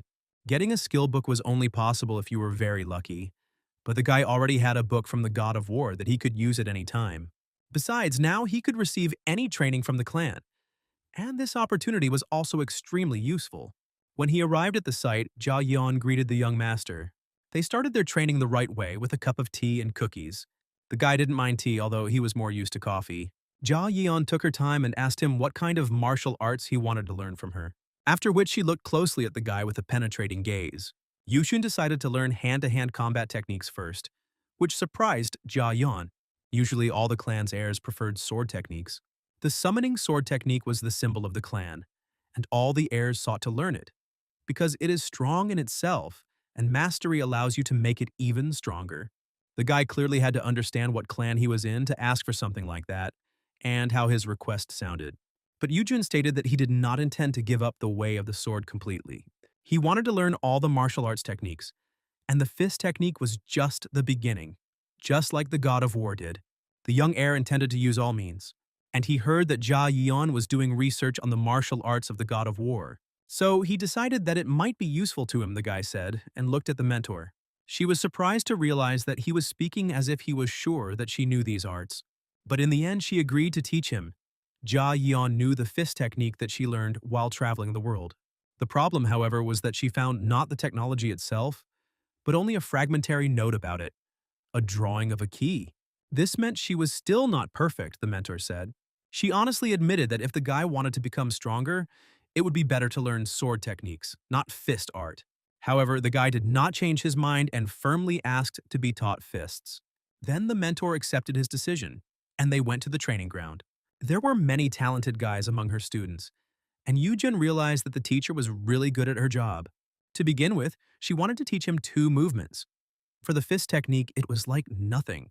The technology was not perfect, and most of it was irretrievably lost. By placing her hand on the pole, Jia Yun immediately charged several puppets with energy. The other students also perked up, since it wasn't often that the teacher showed something on her own. At that moment, Yujun received a message from the system. The task was to dispel the doubts among the students and to accurately repeat Jia Yun's movements. When the puppets were ready, the teacher said that she was starting. This technique was called the Destroyer of the Heavens. As soon as she stamped her foot, the air around her began to move. With the second movement, the wind increased and the currents acquired a green tint and a strange smell. Gathering all this strength into her fist, Jia Yian struck at one of the puppets. For a moment, the energy took the form of a dragon, after which a terrifying explosion followed, once again destroying not only the wooden mannequin but also the tile. Yujun chuckled contentedly and seemed to hear out of the corner of his ear how the mason sighed heavily. The Sky Destroyer lived up to its name. This technique consumed a huge amount of mana. A person with a normal-sized dantian should not even try to learn it, the teacher explained. Of course, Yujun understood this. Then she said that she would show him the second movement. But before the demonstration, she wanted to show something else and approached the second mannequin. It turns out that the puppets could be provoked into a counterattack, forced to shoot mana at themselves. Jia Yian showed how to do it and poured mana into one of the dummies. The bullet flew quickly towards the guy as soon as the mentor touched the piece of wood. Yujun blocked it with a light movement of his hand. He had good reaction. The attack wasn't strong enough to knock her down, but it did burn his hand. This surprised the guy a lot because in the game, this thing did not shoot directly at the target. This demonstration was needed to lead to the second movement. Jia Yian now stood in front of the mannequin and waited for it to shoot at her. This time, she surrounded herself with green energy and all the shots hit the shield. After which, the teacher gathered this power in her hand and threw it like a baseball. The throw hit the target and the teacher scored a strike. Greatly surprising all the other students, it looked like the second move was a long-range attack.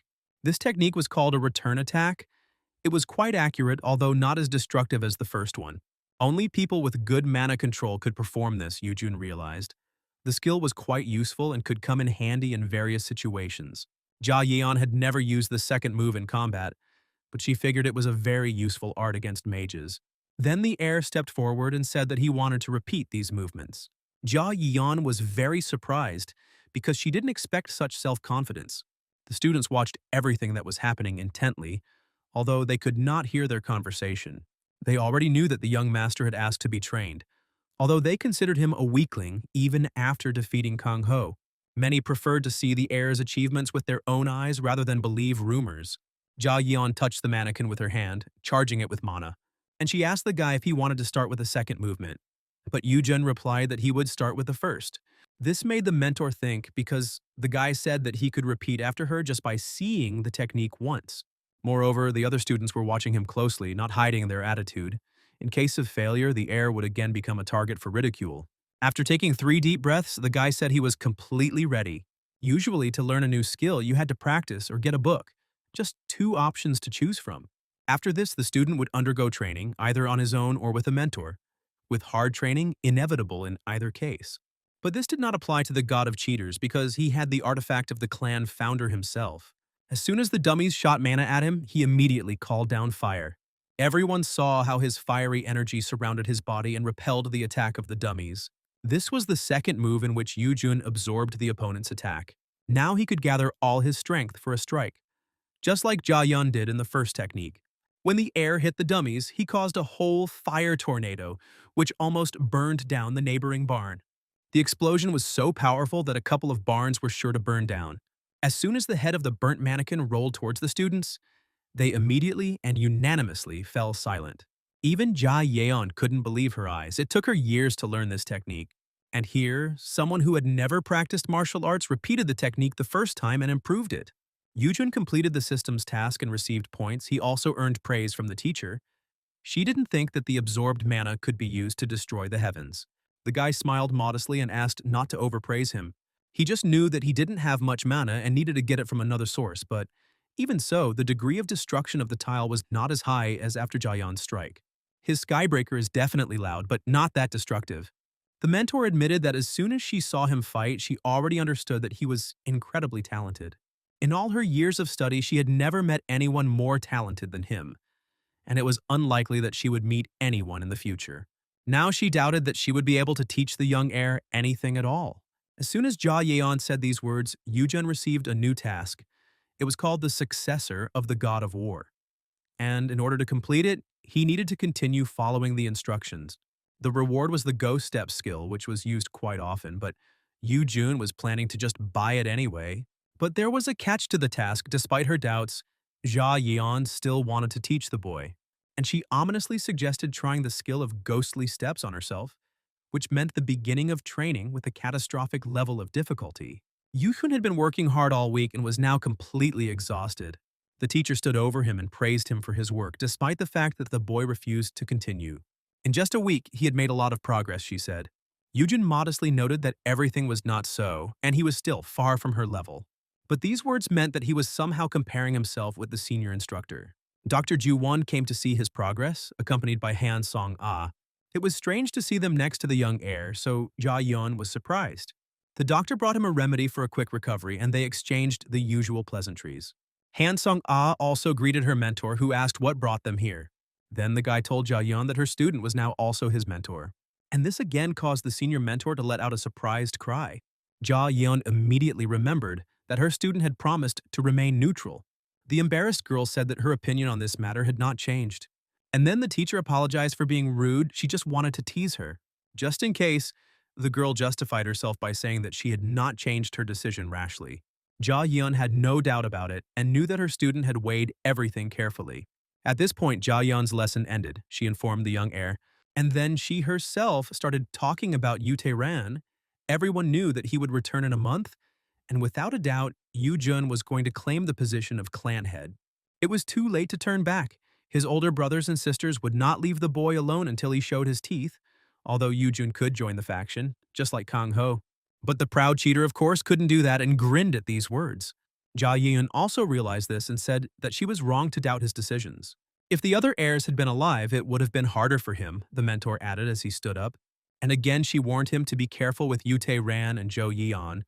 Both of them were worthy of the place of the clan head, and were ready to do anything for their goal. The guy was aware of this much better than anyone else. And after these words, he thanked the mentor for her concern. When they separated, the guy thought about his already dead brothers and sisters. It was claimed that they died in an accident. But what united them both was that they declared their desire to become the next head of the clan. And then Ran dealt with them, and the tragedy was hushed up. They even tried to kill Yujun, although he was weak. And after the demonstration of strength, even more so. Then the heir returned to his chambers and found there some fat man who looked like Sun Min. Yujun remembered that something similar had happened in the game before. He barely recognized his servant. But Han Song-ah didn't recognize him, so she stood in front of the master, grabbing the sword. She was determined to kill the unfortunate man immediately, deciding that he was an enemy spy. Парень поторопился ее успокоить, ведь у него не было сейчас запасных слуг. Тогда девушка снова пригляделась к Пухляшку, не веря его словам, и только тогда осознала свою ошибку, сильно удивившись. После они сели пить чай с макарунами, и причина изменений Сын Мина стала ясна. С пополнением казны в доме появилось больше вкусностей, которых раньше не было. Толстяк обиделся и сказал, что больше вопросов вызывает то, что наставница никогда не ела раньше это печенье. Девушка возмущенно оправдалась тем, что всю жизнь провела в клане. В этом был смысл, ведь Хан Сон А сирота и действительно жила тут, вспомнил Юджун. Тут Сын Мин заявил, что уже изучил аукцион Сомниум, и, судя по всему, на нем будет выставлена туша редкого зверя. Слуга также раздобыл для своего господина приглашение, на всякий случай взял 2. Тогда наследник поблагодарил за службу и сказал, что использует оба. Несмотря на то, что клан Святого Меча обитал в горах, у них была и своя штаб-квартира в Сеуле, где они занимали целый небоскреб. О прибытии младшего господина уже сообщили, и менеджер филиала обещала все подготовить. Пока Юджун шел в компании с Хан Сон А, все глазели на них, и девушка смутилась, тогда наследник объяснил ей, что виной всему ее наряд. Она все время держалась настороже, но парень сказал расслабиться, ведь так они еще больше привлекают внимание. Было ясно, что она не привыкла быть на людях. Так что учителю приходилось непросто, но парень, наоборот, чувствовал себя уверенным. Последний раз Хан Сон А была в этом городе, когда только стала инструктором. Тогда она прибыла сюда для перерегистрации охотников, просто чтобы обновить свои данные. Наследник задумался над ее словами и посмотрел в сторону. Здание Ассоциации охотников было совсем рядом, еще один высокий небоскреб. Тогда наследник снова задумался, вспоминая все, что знал о них. В мире игры монстры стали появляться сотни лет назад и выходить из врат. Те, кого прозвали охотниками, собрались в отряды, чтобы противостоять монстрам, и так сумели сдержать их натиск. Группы, созданные тогда, превратились в гильдии и магические башни, или стали кланами, вроде Святого Меча. Все это держалось, потому что охотники жаждали денег и славы, за риск хорошо платили. Но в итоге некоторые получили столько влияния, что проникли даже в правительство. Хан Сон А прочитала мысли парня и сказала, что ему не стоит беспокоиться об аттестации, как другим охотникам. Парень задумчиво согласился с ней, кто знает, как изменится организация, когда туда вступит некто Хан Чон У. Позже они добрались до дома аукциона и, показав приглашение, прошли внутрь. Внутри было довольно оживленно, много столов людей, заведение больше напоминало бар. Красивые женщины, алкоголь, приглушенный свет создавали свою атмосферу. Хан Сон А изумленно пялилась по сторонам. Она не думала, что под землей может быть такое обширное место. Кругом было много вкусной еды и охотников, так что место ей нравилось. Все они собрались тут ради аукциона, который вскоре должен был начаться. The mentor asked him what kind of auction this was. The guy suggested going up to the second floor first, where the view is better. When they reached the top, the presenter took the microphone and began the broadcast. Rare items were sold here not only from their world, but also from others. These rarities could only be obtained from special alien monsters. The first lot was a first-rank item from the Dark region. Many have already realized that this is nothing more than a book of skills, and one related to magic. It was obtained from another world, the kingdom of Labor, on the continent of fantasy, and immediately attracted the interest of the heir. The price started at 100 million credits, and Han Song-a's eyes lit up. And this was not surprising, because she has a talent for magic. So it was not for nothing that she was interested in such things.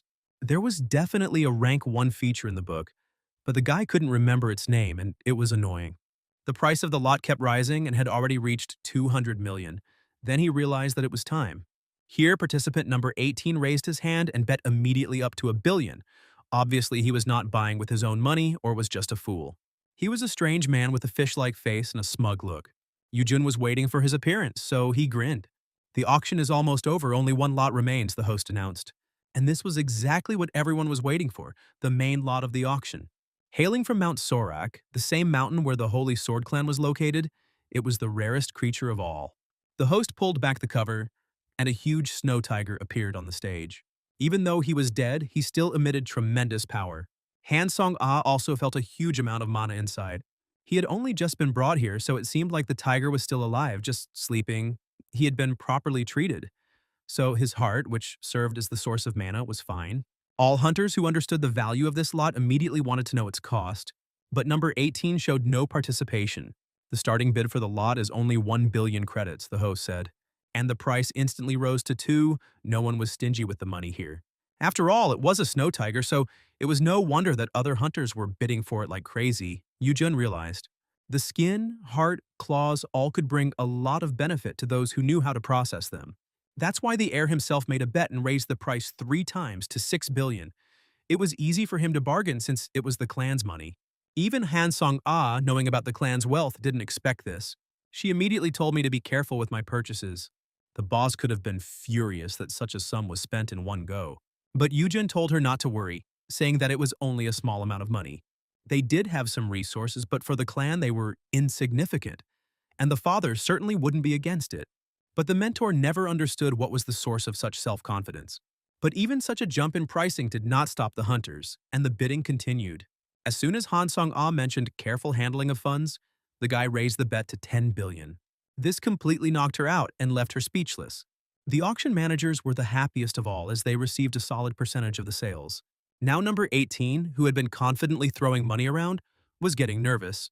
He could still call the bet, but he was afraid that the unknown participant would raise it by a large margin. Moreover, his opponent looked like a spoiled dandy from a rich family. Who he was and how rich he was, number 18 had no information about him.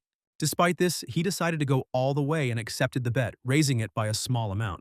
Then, rejecting all of the teacher's warnings, Yujun immediately set a new level of 15 billion. It was simply unthinkable, but the 18th answered again, with a slight increase.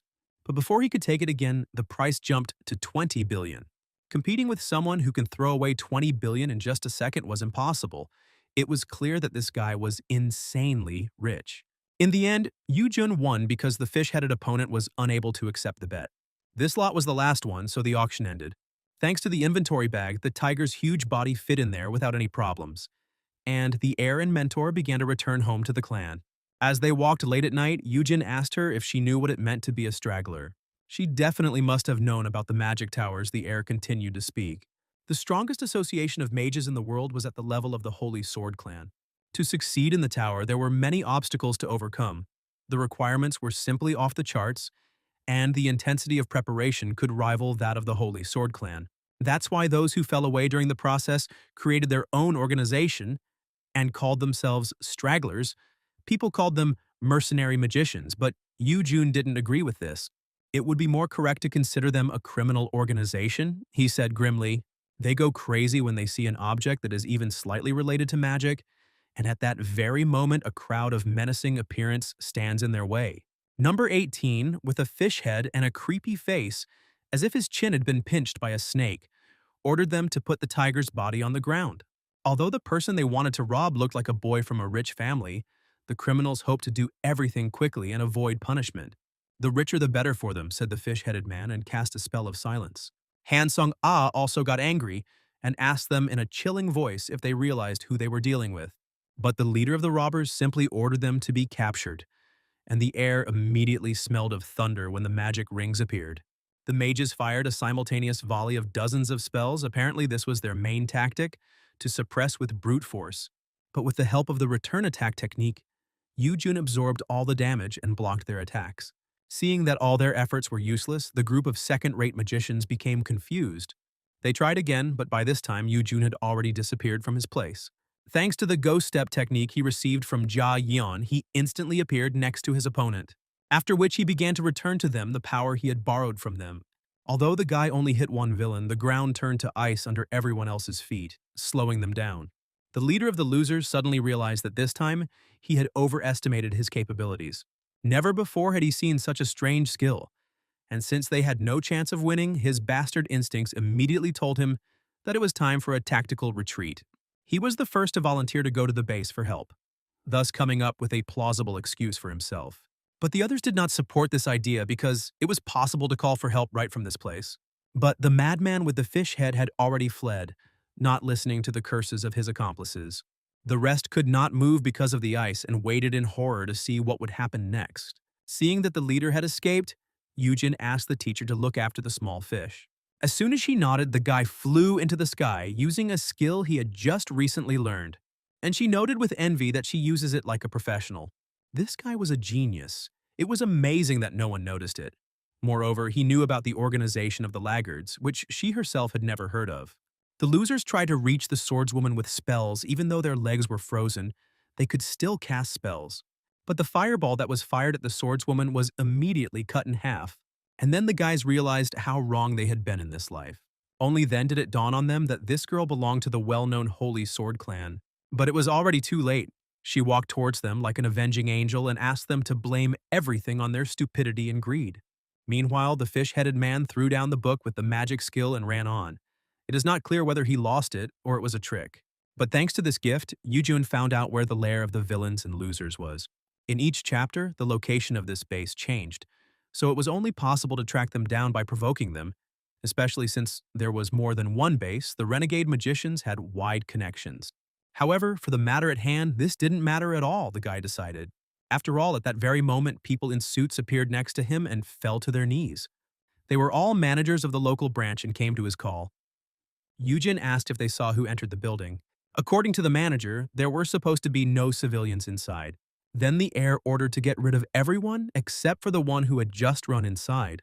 As soon as they received the order, they immediately disappeared. Yujin looked after them thoughtfully. In fact, he didn't call these people. They were with him the entire time he was in the city, they just kept their distance.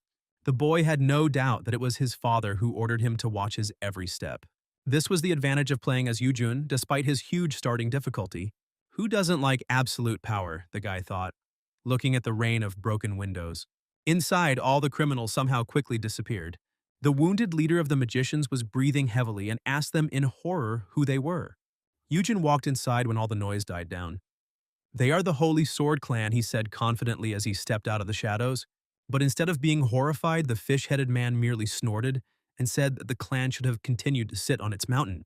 True, with a knee to the face, they quickly explained to him that this should not have been said. Somewhere behind the scenes, the capital's dentist rejoiced when the fish-headed man was lifted from the floor. Thus, he was taught a lesson in politeness and warned that the matter would not end with a simple remark. As Yujun had ordered, this scoundrel was the last one, the clan servants reported to him. Then he ordered the scoundrel to be tied up and taken to the third basement floor, which surprised the servants. They thought they had already cleared the entire building as they were ordered. However, there was a hidden treasure trove of magical items located here. The servant apologized for his inattention and promised to be more careful next time. It was surprising that the young master knew about this place, and the servant assumed that it was a spy. The manager had heard rumors about changes in the young heir, and he really was different from his former self. After searching for a bit, the guy picked up some kind of leaf and said that this was what he needed. Magic Training Circle, an item used to practice mana control. For its rank, it had very weak indicators, but it could be used by many people at once, and the heir had no doubt that he would find a worthy use for it. As soon as he took everything he wanted, he ordered everything else to be delivered to the clan, along with the captured magician. The people from the Magic Tower would soon be visiting the Holy Sword clan, and this prisoner would be a surprise to them, the heir said. Such business and political insight impressed the manager even more. The Magic Tower has long been pursuing stragglers who spoil its reputation, even though the prisoner knew little, but his mere presence already served as a good signal of good relations. The young master had clearly taken into account the clan's external connections, and this was completely different from the rumors that were circulating about him. The very fact that the clan had warned their branch of Yujin's arrival indicated that they had recognized him as the heir. The next morning, Yujin called teacher Hansong-ah to his place. The guy put the loot in order, and now he had a lot of different books in the library. Since he had already read them, he wanted to get rid of them. But what was more important now was that he had a gift for the teacher, that very book of magical skills. Yujun didn't forget her interest in this book and decided to make a nice gesture. At first, Hansong-ah was embarrassed to accept such an expensive thing, but the guy insisted, saying that the book was useless to him anyway. When she politely declined again, the guy advised her to first remove the satisfied expression from her face. She was clearly happy, and the heir warned that he would burn the book if the girl refused again. Since the gift was a success, he decided to continue and got to the main point. A scroll with a training technique appeared in his hand, and the guy pretended that he didn't know how to use it. He feigned complete bewilderment, hoping to pique Hansong-ah's curiosity. The girl immediately explained that he was holding a magic circle in his hands. The teacher explained that this was not a skill book, but something like a consumable artifact. To use it, you had to install it in the right place and pour mana into the circle. As soon as the girl did this at his request, a magic circle was imprinted on the floor. Of course, Yujun already knew everything, but this thing consumed too much mana. And it's not surprising that after using it, Hansong-ah looked like a squeezed lemon, but it could be used several times. It was a circle for training mana control, and Yoojun allowed the teacher to use it when he was not here. The teacher agreed and they decided to test it right away, but then someone entered the room. It was the servant Sung Min. He assessed the changes in the situation and reported that guests from the magic tower would soon arrive. This was much earlier than the heir had expected, and most likely such haste was connected with checking the magic circle of transportation. His ex-fiancée was also supposed to arrive here, Seung-min added. At first the guy didn't pay any attention to it, but then he started thinking about it. While the servant was chatting about how he hadn't seen his mistress for a long time, the guy's face grew darker and darker. Young Miss Jin, So Yeon was about to arrive here soon. Scary thoughts flashed through her head. Here the guy was overwhelmed by flashbacks of Vietnam, the acrid smell of napalm, the noise of helicopter blades, the march of the Valkyries. The wounded Yoojun shouted at her to stop. It wouldn't change anything anyway. But she didn't listen to him, creating the largest magic circle he had ever seen. Long silver hair fluttered in the air, which was electrified as if during a thunderstorm. What madness, Yoojun blurted out, and cursed the balance of this game. After that, the entire city disappeared from the face of the earth. Along with his character, the game was over in the same place for the umpteenth time. So Yeon, along with Han Sang-woo, is the main protagonist of this game and the next leader of the Magic Tower. This girl is a walking Armageddon. She was born with excellent rank characteristics. And if the Magic Tower is not prevented from collapsing, she will go berserk. That is, he will finally go crazy, possessing the power to wipe the entire country into dust. And here she was, his ex-fiancée. Some events and features changed randomly in each playthrough. They were also connected to previous playthroughs, but Yoojun did not know all the details. Perhaps the game had some hidden mechanics in any case. Their connection with So Yeon came as a surprise to him. If it were a game he wouldn't be so worried, you can always start over. But now he was playing on Iron Man difficulty. This is reality. And after death there will be no rebirth. In any case, the guy didn't think to check it. He lived Yoojun's life, and when he was assassinated, it was part of the unchanging plot. As confirmation, all the secret bonuses for which he had risked were still in place, and the guy survived. However, there were still variables that Yoojun didn't know about. Perhaps they only appeared now. Sun Min saw the worry on the gentleman's face and asked what was wrong, but the guy simply waved it off. Now was not the time to think about it. The meeting with the Magic Tower was expected tomorrow, but now it was necessary to rest and prepare for it. At night, Yoojun still started practicing in the magic circle. He practiced the heart method of destroying the heavens. At the same time, he decided to figure out what was happening for now. Firstly, there were unknown variables. In addition, he had a relationship with So Yeon, which was unknown. The guy didn't have any precise information to rely on, and he felt unsure, as if he had entered a quagmire. Whether it was possible to return back, what was happening to his real body now.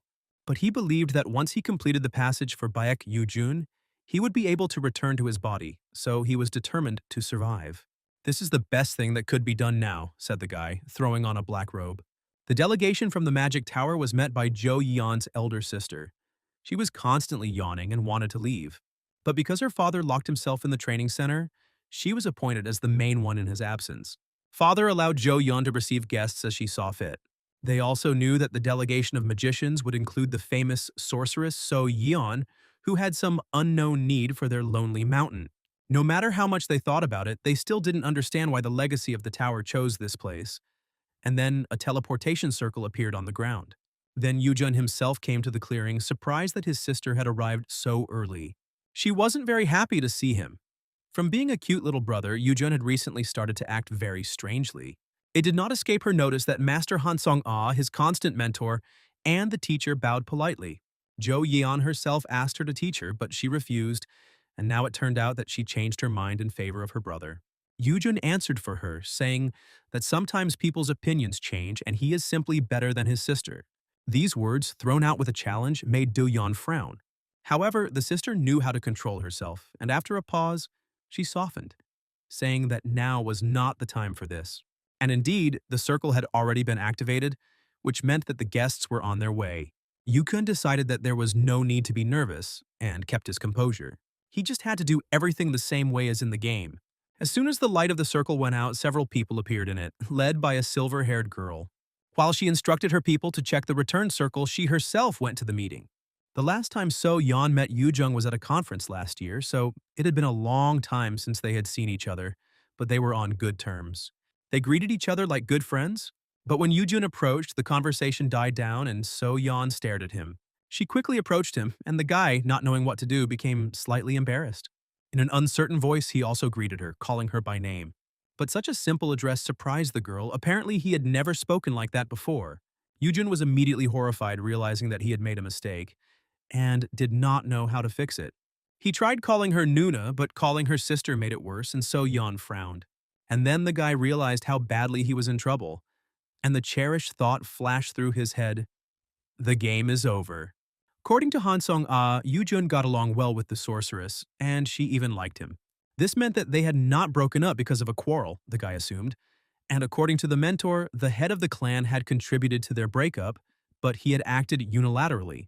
To ask about this, I had to lie that he had lost some of his memory due to stress, and the teacher recommended going to a doctor, but the guy refused anyway.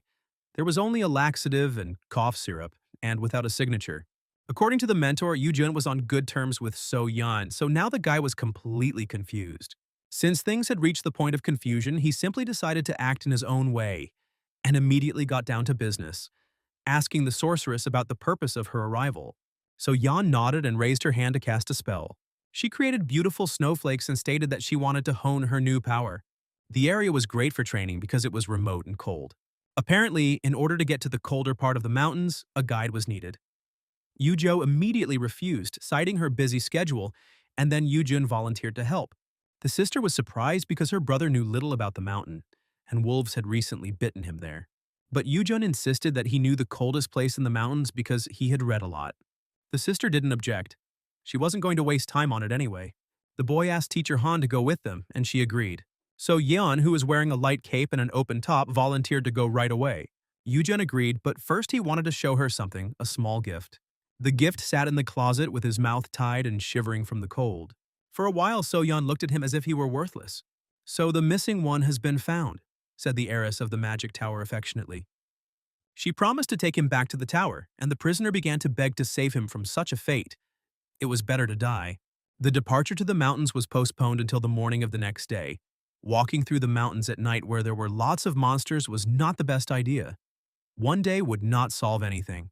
Yujun also didn't waste any time and decided to prepare himself by flipping through the book of the God of War.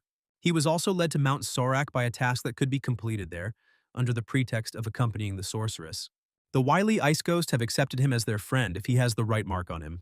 The ghost itself was nothing special, but it was absolutely necessary for the next task. Among the various events happening in this world, there were some that could lead to a catastrophe if they were not stopped in time, and the Tears of the Snowfield are one of them. If the Ice Tiger spirit wasn't dealt with now, it would come down from the mountains and find its body, and then destroy several cities. Yu Jun was going to deal with it now while the tiger was still weak. The game also had a system called the Challenge Task, which gave extra points for each achievement. Thanks to this, it was possible to quickly accumulate points, after which Yu Jun hoped to again increase his level of proficiency in the book. The next morning, they were ready to move out. The weather was freezing, so that their bones ached. Yujun was also ready to set out, so they decided not to delay their departure.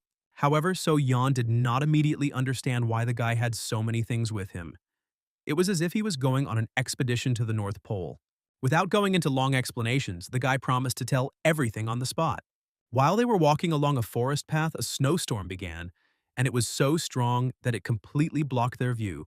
With such an overview, So Yan began to worry about being able to protect her guide. She shouted over the wind that they should stay close together, but the wolves were already there. However, before So Yeon could do anything, Yu Jun put the dogs to bed. Having let go of the furry ones, the guy apologized for not hearing her, and he asked to repeat it. As soon as the wolves fell asleep, the storm immediately died down. The girl immediately realized that she had worried about this guy in vain. But at the noise of the fight, sensing strangers, other monsters came out of the forest.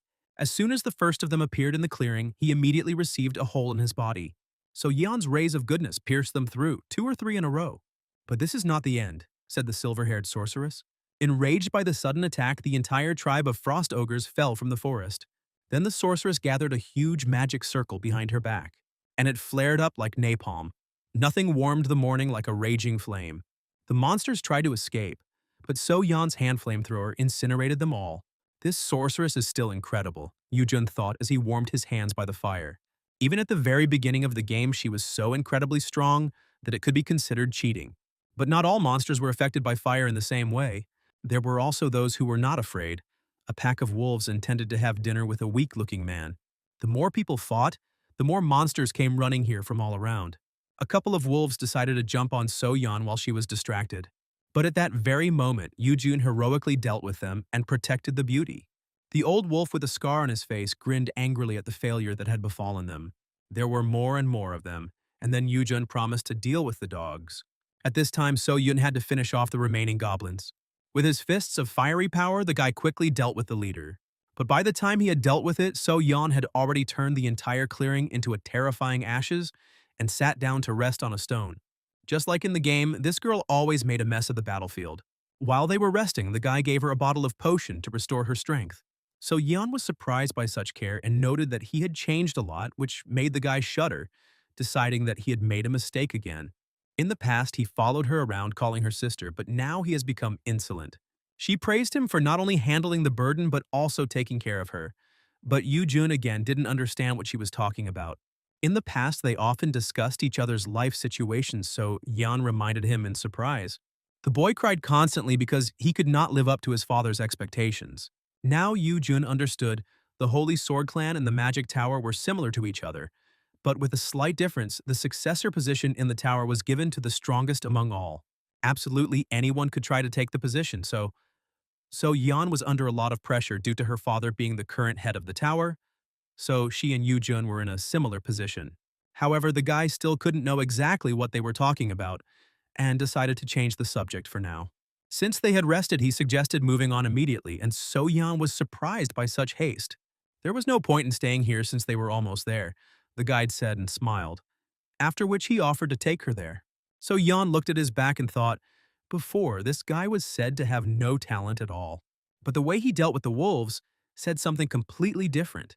When they reached the place, Yoo-jun told her that they had arrived.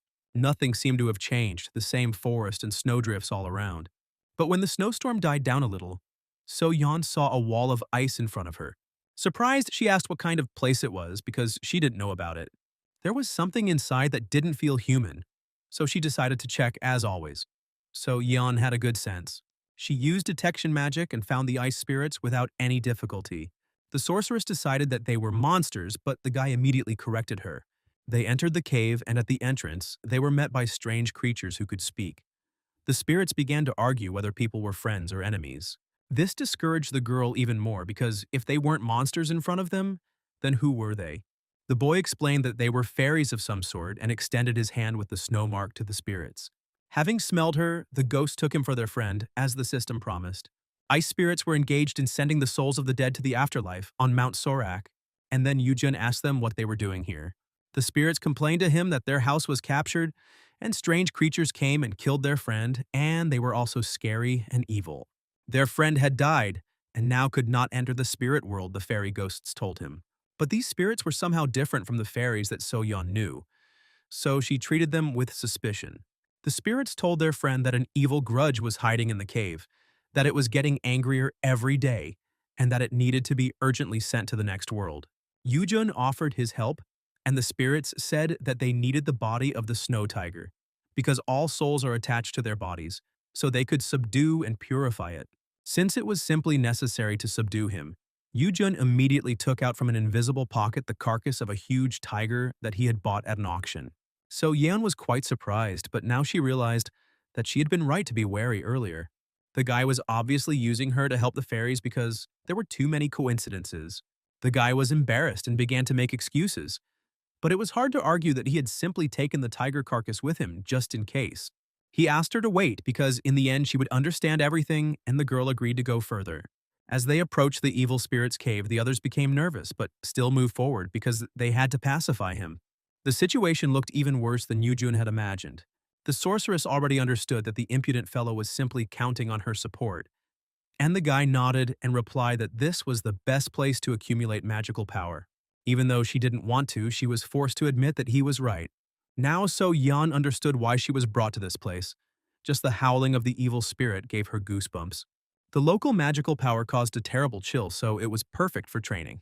She was ready to go deeper. But the guy said that first they had to take something. Since direct confrontation was impossible, they had to take certain measures. The hero's bag contained many potions, most of which he had prepared himself under the guidance of the physician Ju Wan. He gave one of them to So Yan, the same one she had taken when she fought the monsters. And besides this, the guy had other scrolls with him.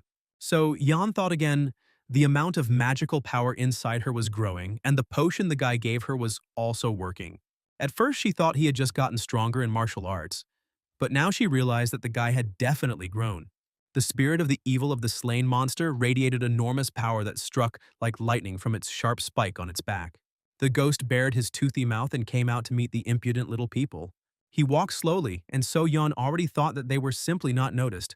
But Yoo-jun prepared a magic circle under his feet. This circle was supposed to enhance the sorceress's magic, and she was again surprised by its preparation. Yoo-jun even brought along a magic circle of incarnation, which allowed the materialization of ghost-type monsters. Even forgetting about the price, this thing was difficult to obtain, and the guy smiled and explained that if the tiger was alive, they would not have to prepare so much. An evil spirit is a completely different story, so the guy decided to use the scroll right away. At that very moment, the spell worked, and the tiger fell under its influence. Gradually, the outlines of the spirit became more and more obvious. As soon as he gained material form, So Yeon cast a chain spell. Several thick steel chains immediately burst out of her hands. At the end of each chain was a dagger that pierced the ghost. Almost immediately, So Yeon felt that she would not be able to keep the tiger under control for long. Yujin meanwhile prepared a spell and the circle under his feet filled with light again. Magic Circle of Magic Enhancement, combined with the skill of Heaven's Destruction. The fiery tornado of his ability engulfed the entire evil spirit. The tiger, held tightly by the sorceress's chains, could not escape. However, this was not enough to defeat him, and the sorceress felt that the spirit would now break out. His eyes were burning with malice. The beast inspired terror with his very appearance. He growled so loudly that their ears were blocked by his roar. The chains began to break, and the heroes themselves could barely stand on their feet. As soon as the spirit was freed, it leapt towards So Yeon and struck with its paw, but she managed to react.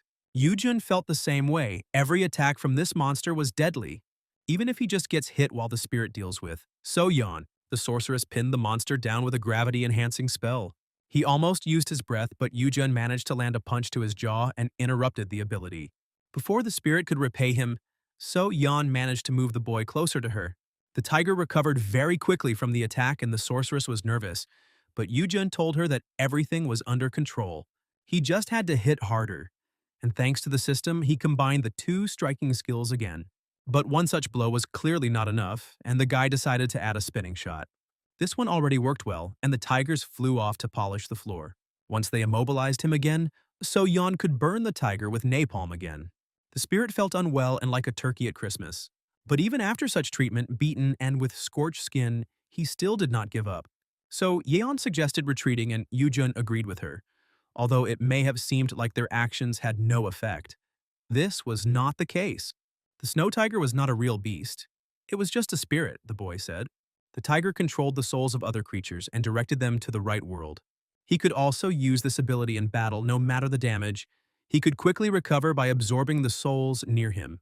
So Yeon still didn't understand how he could be defeated, so the guy told her to take a closer look. They battered him quite badly, but the tiger could not heal himself. Instead, he used souls to attack, and the fight entered its second phase. All sorts of restless dead immediately began to emerge from the walls of the cave. They surrounded the couple and began to giggle maliciously, so Yeon grimaced in disgust. This wasn't how she imagined their first date, where instead of going to a restaurant, they would have to deal with the undead. Yoo-jun explained to her that the battle had entered its second phase. The tiger had summoned all the souls on Mount Surak to attack them. In previous playthroughs, the guy had already observed the nightmare that the evil spirit would cause. If he was not stopped now, he would destroy hunters, ordinary people, and then turn their souls into ghosts. So his army will constantly grow, and this will provoke a real disaster. So Yeon immediately threw a fireball at them to at least somehow slow down the spirits. One shot was followed by dozens more, but there were too many enemies. It was hardly normal, so the sorceress was nervous, but again the guy told her that he was ready for this. He should have hurried, the sorceress grumbled again. And then she saw in his hands an ultra-powerful holy scroll against the undead. The boy unfolded it with a satisfied look, not at all afraid of the nearby spirits.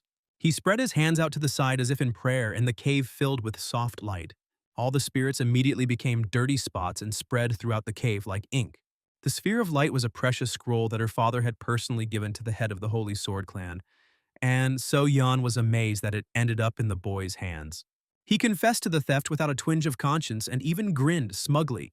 It was the best equipment in the world, the guy said, and again spread his hands dreamily, if only he could always win like that. So Yan was so taken aback that she didn't know what to say in response. The snow tiger was essentially an undead creature once it turned into a demon, and divine magic like the sphere of light was like poison to him. Until the evil spirit recovered from the blow, Yujin decided to finish him off.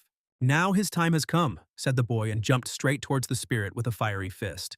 The flame, enhanced by all sorts of bonuses and cheats, turned into a dragon and swallowed the tiger. There was a huge explosion in the cramped cave, and So Yan covered her face. And when she opened it again, she saw that the evil spirit had already been defeated. Then the ice ghosts came onto the stage and said that they would do the rest themselves. The girl asked the round ones in surprise what they were talking about. To bring a tiger into the spirit world, it was necessary to undergo a purification ritual, and the ghosts knew how to do this. They began waving their paws and calling for the tigers to return to them. Gradually, their magic covered the entire body of the evil spirit. When the ritual was completed, they almost burst into tears seeing that their friend had returned. The tiger woke up and spoke. He was very surprised by what was happening. When he was called to the spirit world, he did not immediately understand what the ice ghosts were talking about. The guy congratulated the striped mattress on coming to its senses. The tiger bared his teeth when he saw the strangers, but the guy quickly explained what had happened and that he owed them for bringing him back to normal. They did all this at the request of the ice spirits, the guy said, taking out the bag. He returned the tiger's body, which he accidentally discovered at an auction. And so the tiger finally realized that he had actually been dead for a long time. Yujin asked him how this happened. Since it would not be easy for a powerful spirit to fall into the hands of people, the invaders in black armor captured his child. There were not many of them, but they were strong. Tiger really wanted to get his kitten back, but ended up passing out due to the wounds he received. Even though he didn't remember everything, he knew that he had managed to save his baby and hide him behind an ice wall. In the game, the tiger was attacked by treasure hunters, and now was not the time to deal with them. Before the tiger went to the spirit world, he asked them for a favor. He asked to avenge him against those who had vilely attacked him. These were very dangerous people who would do anything to achieve their goals, said the tiger. Although the guy shouldn't have done this, he promised to fulfill the request anyway. He would soon meet these scoundrels. But that's not all the request. In addition, the tiger asked them to look after the baby. The guy was surprised that the beast trusted him, because in essence he was the same person. But the tigers could trust him because he brought his body here.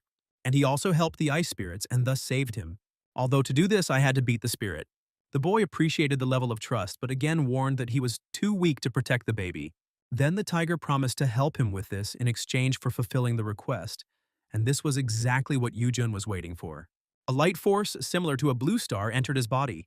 The system immediately informed him that he had received the energy that the tiger had been accumulating throughout his life, and had also acquired new skills and traits.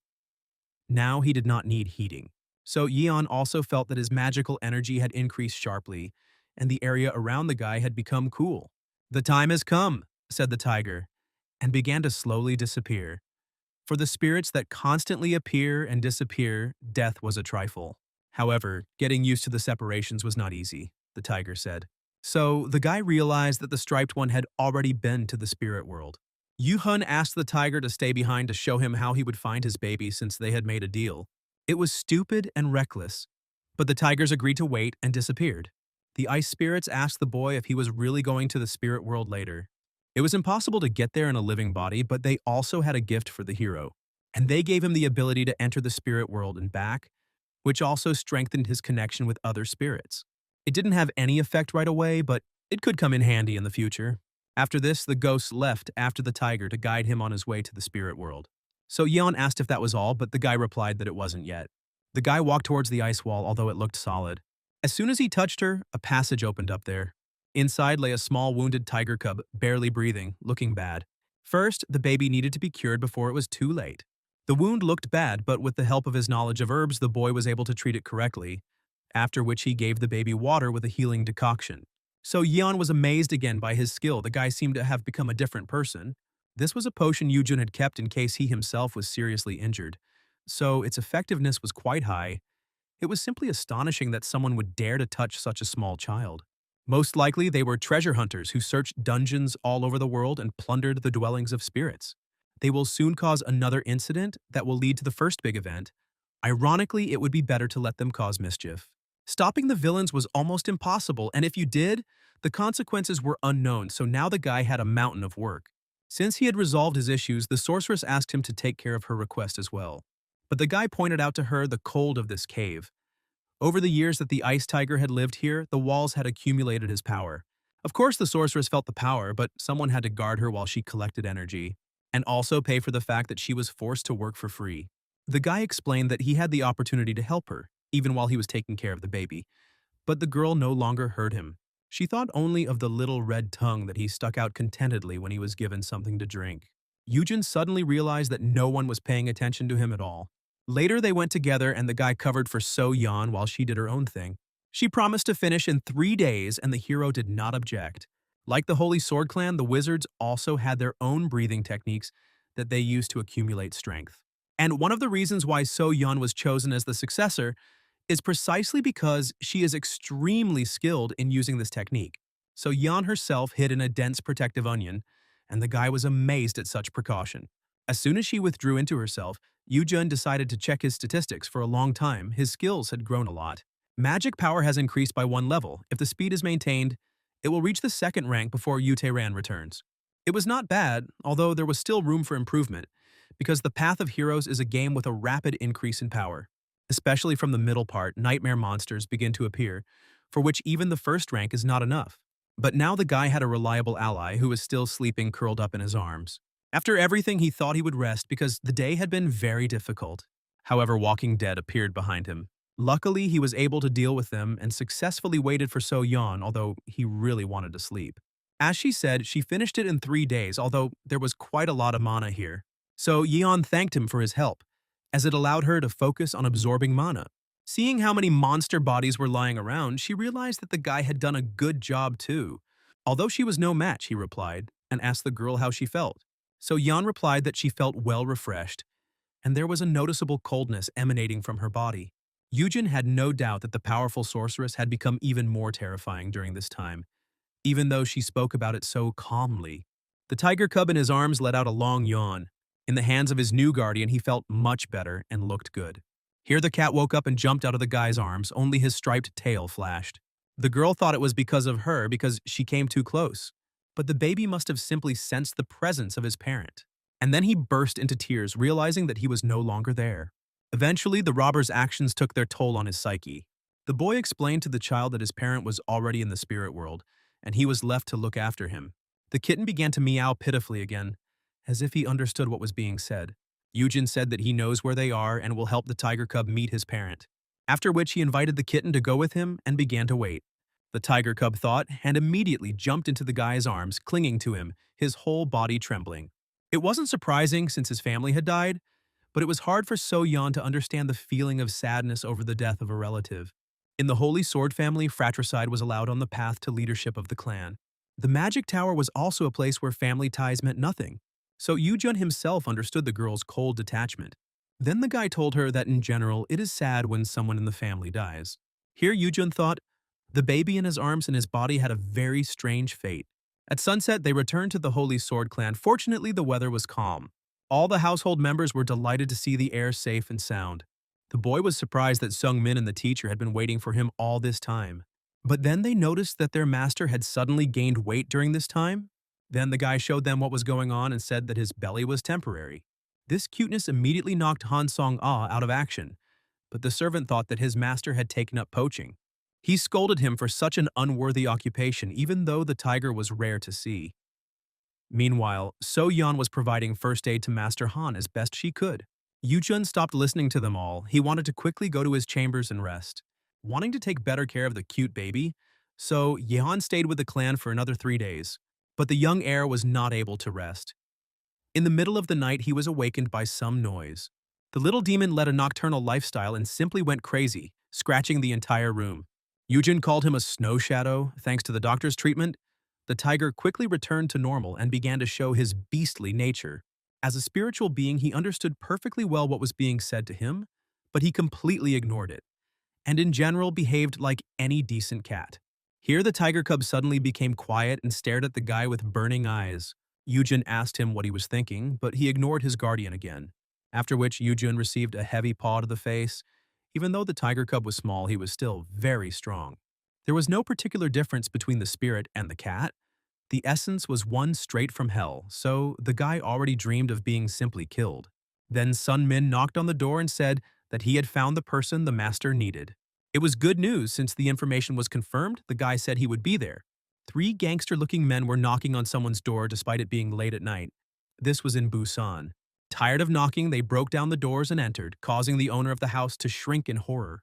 He shouted that their intrusion was illegal, and it became clear that collectors had come for him, but not ordinary ones, but with pliers and a soldering iron. The bandits didn't care about propriety, especially since the fugitive himself took the money from them and decided that he could escape. The unfortunate man declared that it was not his debt, but the bandits did not care even if the debt was taken by the fugitive's father. They grabbed him by the hair and quickly explained how this world works. The moneylenders gave them money, thinking that the hunters would be able to quickly return it. But now they just came to take their own back. The guy was a simple, low-level hunter and couldn't even enter the gate, much less work like that. Then they explained to him again in a clear manner that this was not the right solution to financial difficulties. Having lost a couple of teeth, the poor fellow fell silent and simply whined. They continued to educate him until one of the bandits told him to stop. This man spoke calmly and stated that the issue needed to be resolved and that it would be better for the guy to earn this money. But the poor guy didn't want to go through the gate, so as not to end up like his father. To die in the gates or to remain here as an invalid, the choice is small, said the leader of the usurers. At his signal, the healthy bandit immediately began to properly educate the unfortunate man. However, at the last moment, his hand hit someone's palm, as if it were a wall, and the bandit opened his mouth in amazement. A strange girl appeared out of nowhere, and he couldn't even move in her presence. The other bandits also didn't understand when she appeared, because they didn't even have time to hear the sound of footsteps. Then Yujin came through the entrance and said that you can't just break into honest people's houses. He was also a great connoisseur of manners. In ethical disputes, the one with the stronger fist always wins. The ghouls began to threateningly ask him who he was and why he was interfering. But Yujun didn't even pay attention to the small fry. He wanted to pay the debt for the unfortunate guy and asked how much. Although the unfortunate man's father had borrowed 500 million, he was already credited with a debt of almost 3 billion.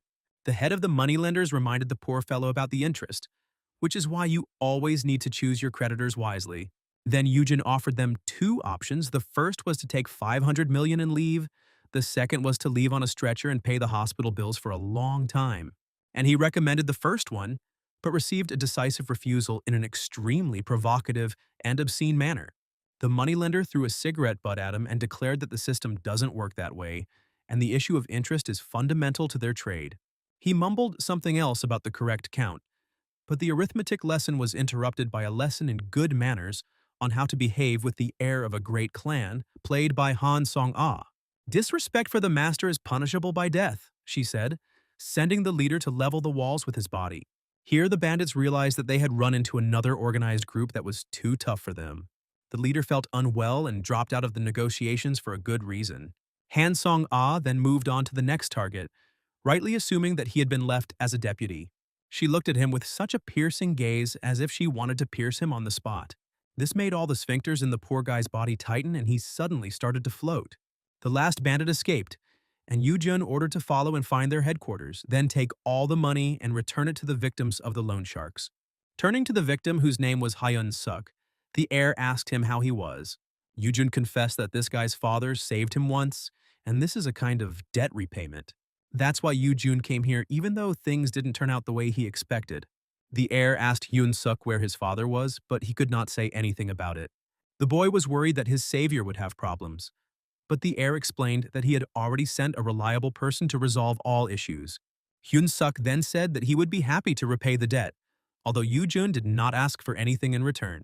The victim still handed Yujun the necklace his father had given him and said that it would be better if he had it.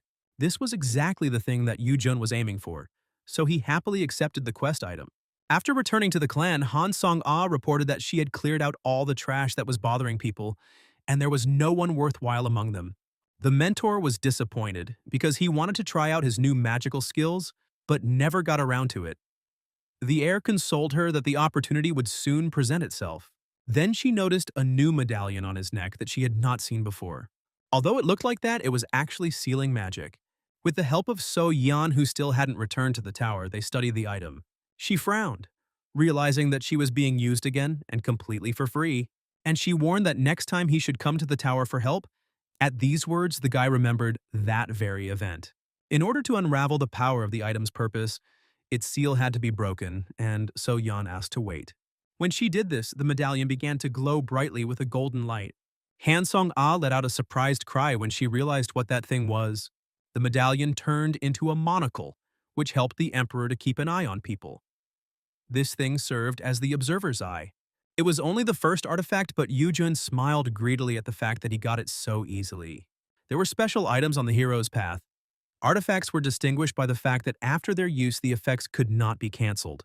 They were difficult to obtain and extremely rare, with some requiring special conditions to use. Others would disappear as soon as you used them, one of which was used by Shinwoo Hyun when he was hunting for the heir in the labyrinth. And the third type, which belonged to one user and are available all the time. The monocle was one of those things, and Yujun immediately used it, after which I decided to immediately check whether the device was working correctly. The system immediately showed him the status of So Yan, the owner of a superlative-ranked magic bathhouse, a magic genius with the blessing of mana. She was insanely strong even now at the beginning of the game. Yujin realized that it was better not to pull this tiger's whiskers. He had never seen So Yan's status in the game before, and he realized that the sorceress would soon become a real monster. So if he can't prevent the magic tower from falling, the game could quickly end. Once again, everything came down to the fact that he was not strong enough to prevent all the troubles in the world and survive. For the most part, Yujun has been able to follow the game's plot so far, but some events have introduced their own variables. There was even new information emerging, such as that he and So Yan were engaged. He had only one way left, to find traces of the gods and open a system of achievements in that place. This meant that soon Yumun Haku would be called upon by his heir, he understood. And just at that time, the maid informed him that the chief was calling him. The guy smiled and set off to meet adventures like a real hero.